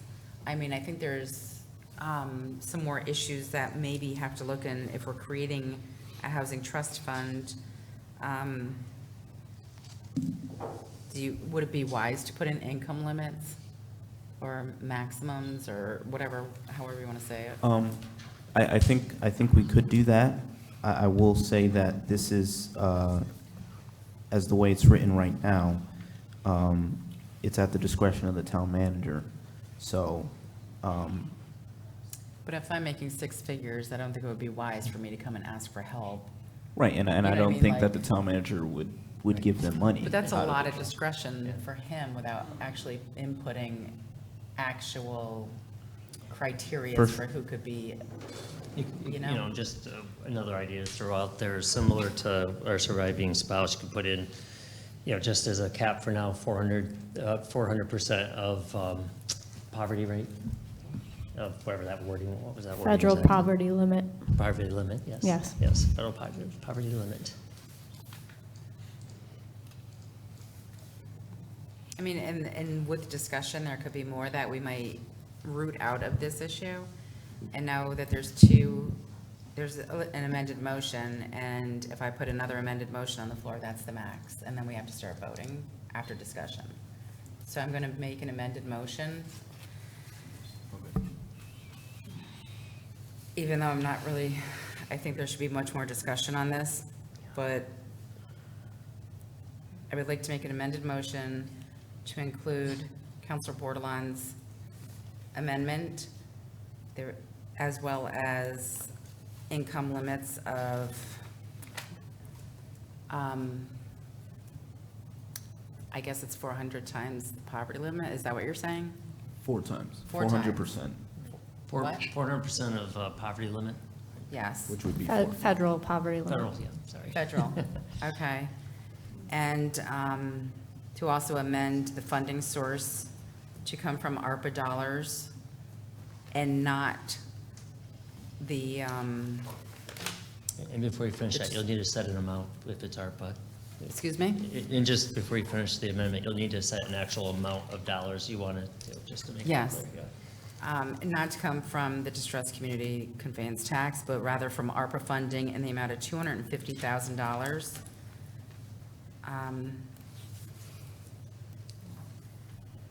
Which would also be under the supervision of John Burt and implemented with current staffing. So there would be no other hiring for this, to implement this program. And if not spent within 12 months of the ARPA expiration date, the funds should be reallocated by the town council to another need in our community. And just to mention, they have to have it expended by the very end, so. Right, yeah. but I just want to know that within like a year of expiration, that it's being reviewed again to make sure that substantial money's not sitting there and potentially having an issue with it. And I would also like to notate that if people are housed with these funds due to neglect or dereliction of duty of a landlord within the town, that the town would seek civil recourse to recover the funds from such a landlord. And just like we've done with other agencies, where we have an agreement, including that they have to, provide certain receipts, et cetera, and then return it, or if there's any problem with federal government, pay for it. We would do something similar for anybody else we would give dollars to. Other than like if it's a quick, for like anything large, not if it's, if it's something like for rental assistance, it would just go out, Right, but if But somebody's anything- if anything else, displaced, right. for example, from an apartment complex due to their neglect or dereliction of their duty to their tenants. It and would this is- likely go to wherever they're housed, though, not to the tenants themselves. It would probably be direct to where they're. I don't think you're understanding what I'm saying. If we expend funds to house people, and it is known that the reason they are no longer in their apartment or home is due to the dereliction or neglect of their landlord, then we will seek civil action on their landlord Right. to recover funds. Yes, that and we and we're already expend. required under those circumstances to provide housing and go after them for the cost, yeah. All right, That's already so I part of just law. want that to be Mhm. clear in there, that we would go after them for the recovery of these funds Yeah. if they were negligent or had a dereliction of duty. Yep, and that's exactly what we do now. Okay, because I also have concerns if you used, that's my motion, I'm sorry. Let me stop there. Okay. Changing the funding, hold on. Yeah. Changing the funding source from conveyance fee to $250,000 of ARPA and setting a limit to 400% the poverty limit, as well as what you said on the end. That it would be supervised by John Burt, Right, that's already in there. all right, and current staffing. If not spent within the 12 months of ARPA expiration, it would be, the town council would look to reallocate it to other needs in our community. And I also like to note that if people are housed with these funds due to the negligent or dereliction of duty of a landlord, the town would seek civil recourse to recover the funds from that landlord. Okay. Is there a second? I have a point of clarification. Okay. I guess, and maybe I missed it and I apologize. And I'm not saying I'm against my question, my clarifying question is, I didn't know tonight, I was not ready to allocate ARPA funds. Okay, so. So do we have to right. suspend the rules to talk about ARPA funds? I just want to make sure we're in line. Because today I came prepared to only talk about We're voting on an affordable housing trust fund, which is definitely on the agenda. I think she's probably got a good point, I'm though, just- the ARPA. I You apologize. might want to have a vote to suspend the rules just to be safe. My concern is that, and if I may, is that folks that might have wanted to reach out about this haven't had a chance to read the agenda. So if we choose to suspend the rules, I just think we're skating. I think we should allow people to weigh in on this, and as you stated, tonight with the whole Clodchester, people can read it online, and they do.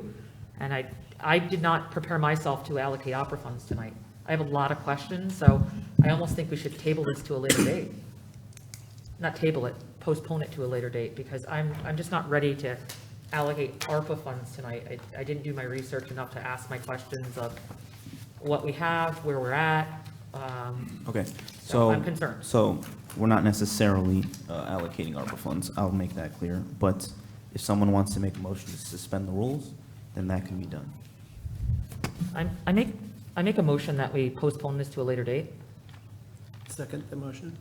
I do apologize. I think I support what Counselor Franco put up there, and I like adding in that we don't, but I think we need to have a more discussion on this.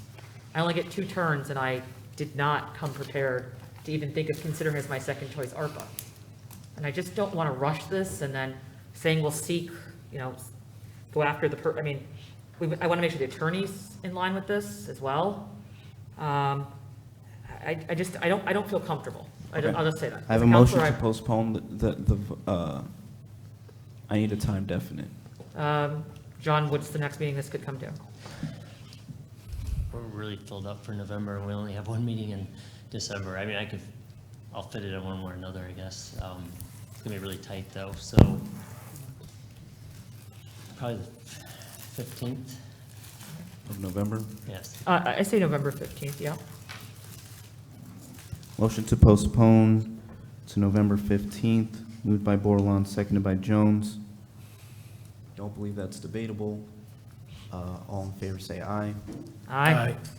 Aye. Opposed? Abstentions? Okay, so, Council Parker, did you vote? I voted to postpone. Okay, in favor of postponing, I have Bordelon, Westervelt, Jones. Opposed, I have McBride. Opposed, I have Franco, Baumgartner, Kasiri. Council Parker, how do you vote? I was with, postpone. Postpone. Okay. I will oppose Melendez, so we are postponed. 5 in favor, 4 opposed, Franco, Baumgartner, Kasiri, Melendez, 0 abstaining to November 15th. Can I have the floor? Well, we're done with this agenda item. Do you have something else? Well, I wanted to talk about this agenda item, even though it's postponed, there was like a lot we could have discussed tonight and maybe got in line so that when we came to our next meeting, we were prepared with a lot more to discuss. I mean, to postpone it, so like, it just sort of ended the discussion that we could have really figured some things out. And if we had figured out a lot of things, we could have actually made a special meeting at our next town council meeting and had it beforehand and had discussion, so. I agree, but it has been postponed to the 15th. So we're on to other business. All right? Point of clarification. What's your point? Is there a way we can suspend the rules and continue discussion on the item if we chose to? I mean, I don't mind discussing it, because we only get to speak on it twice. Well, we just postponed it to the 15th. Right, but about everybody already used exercised almost their 2 turns to speak on the item, so there was going to be nothing left. I think it's been Yeah, postponed so- to the 15th. I Right, don't see. so that's what I was just saying. We already used our 2 turns. So I'll there was no- entertain a motion to adjourn. Motion to adjourn. I had a thing I wanted to bring up. Yes. At the beginning of the council meeting, it was stated that there was an incident at Brantford Manor by Councilor Franco. And I approached the town manager out in the hallway and asked, and he said it was in reference to Ledge Light Health District about me, a day that I went down to Building 18. I am just confused how some counselors know about it, but the counselor that it's about, I've never received an email. So I don't understand what's going on. So I am also inquiring about that incident. I'm going to send it out. Right, so I just find it a defamation of my character that other All right. people up here know that I've not been receipt of. All right. And I'll make a motion those to folks adjourn. were not present at that day. Motion So to that's a adjourn. concern. Motion to adjourn. Second. Okay. Moved by Kasiri, seconded by Jones. All in favor, say aye. Aye. Opposed, abstentions. We are adjourned unanimously at 10:02.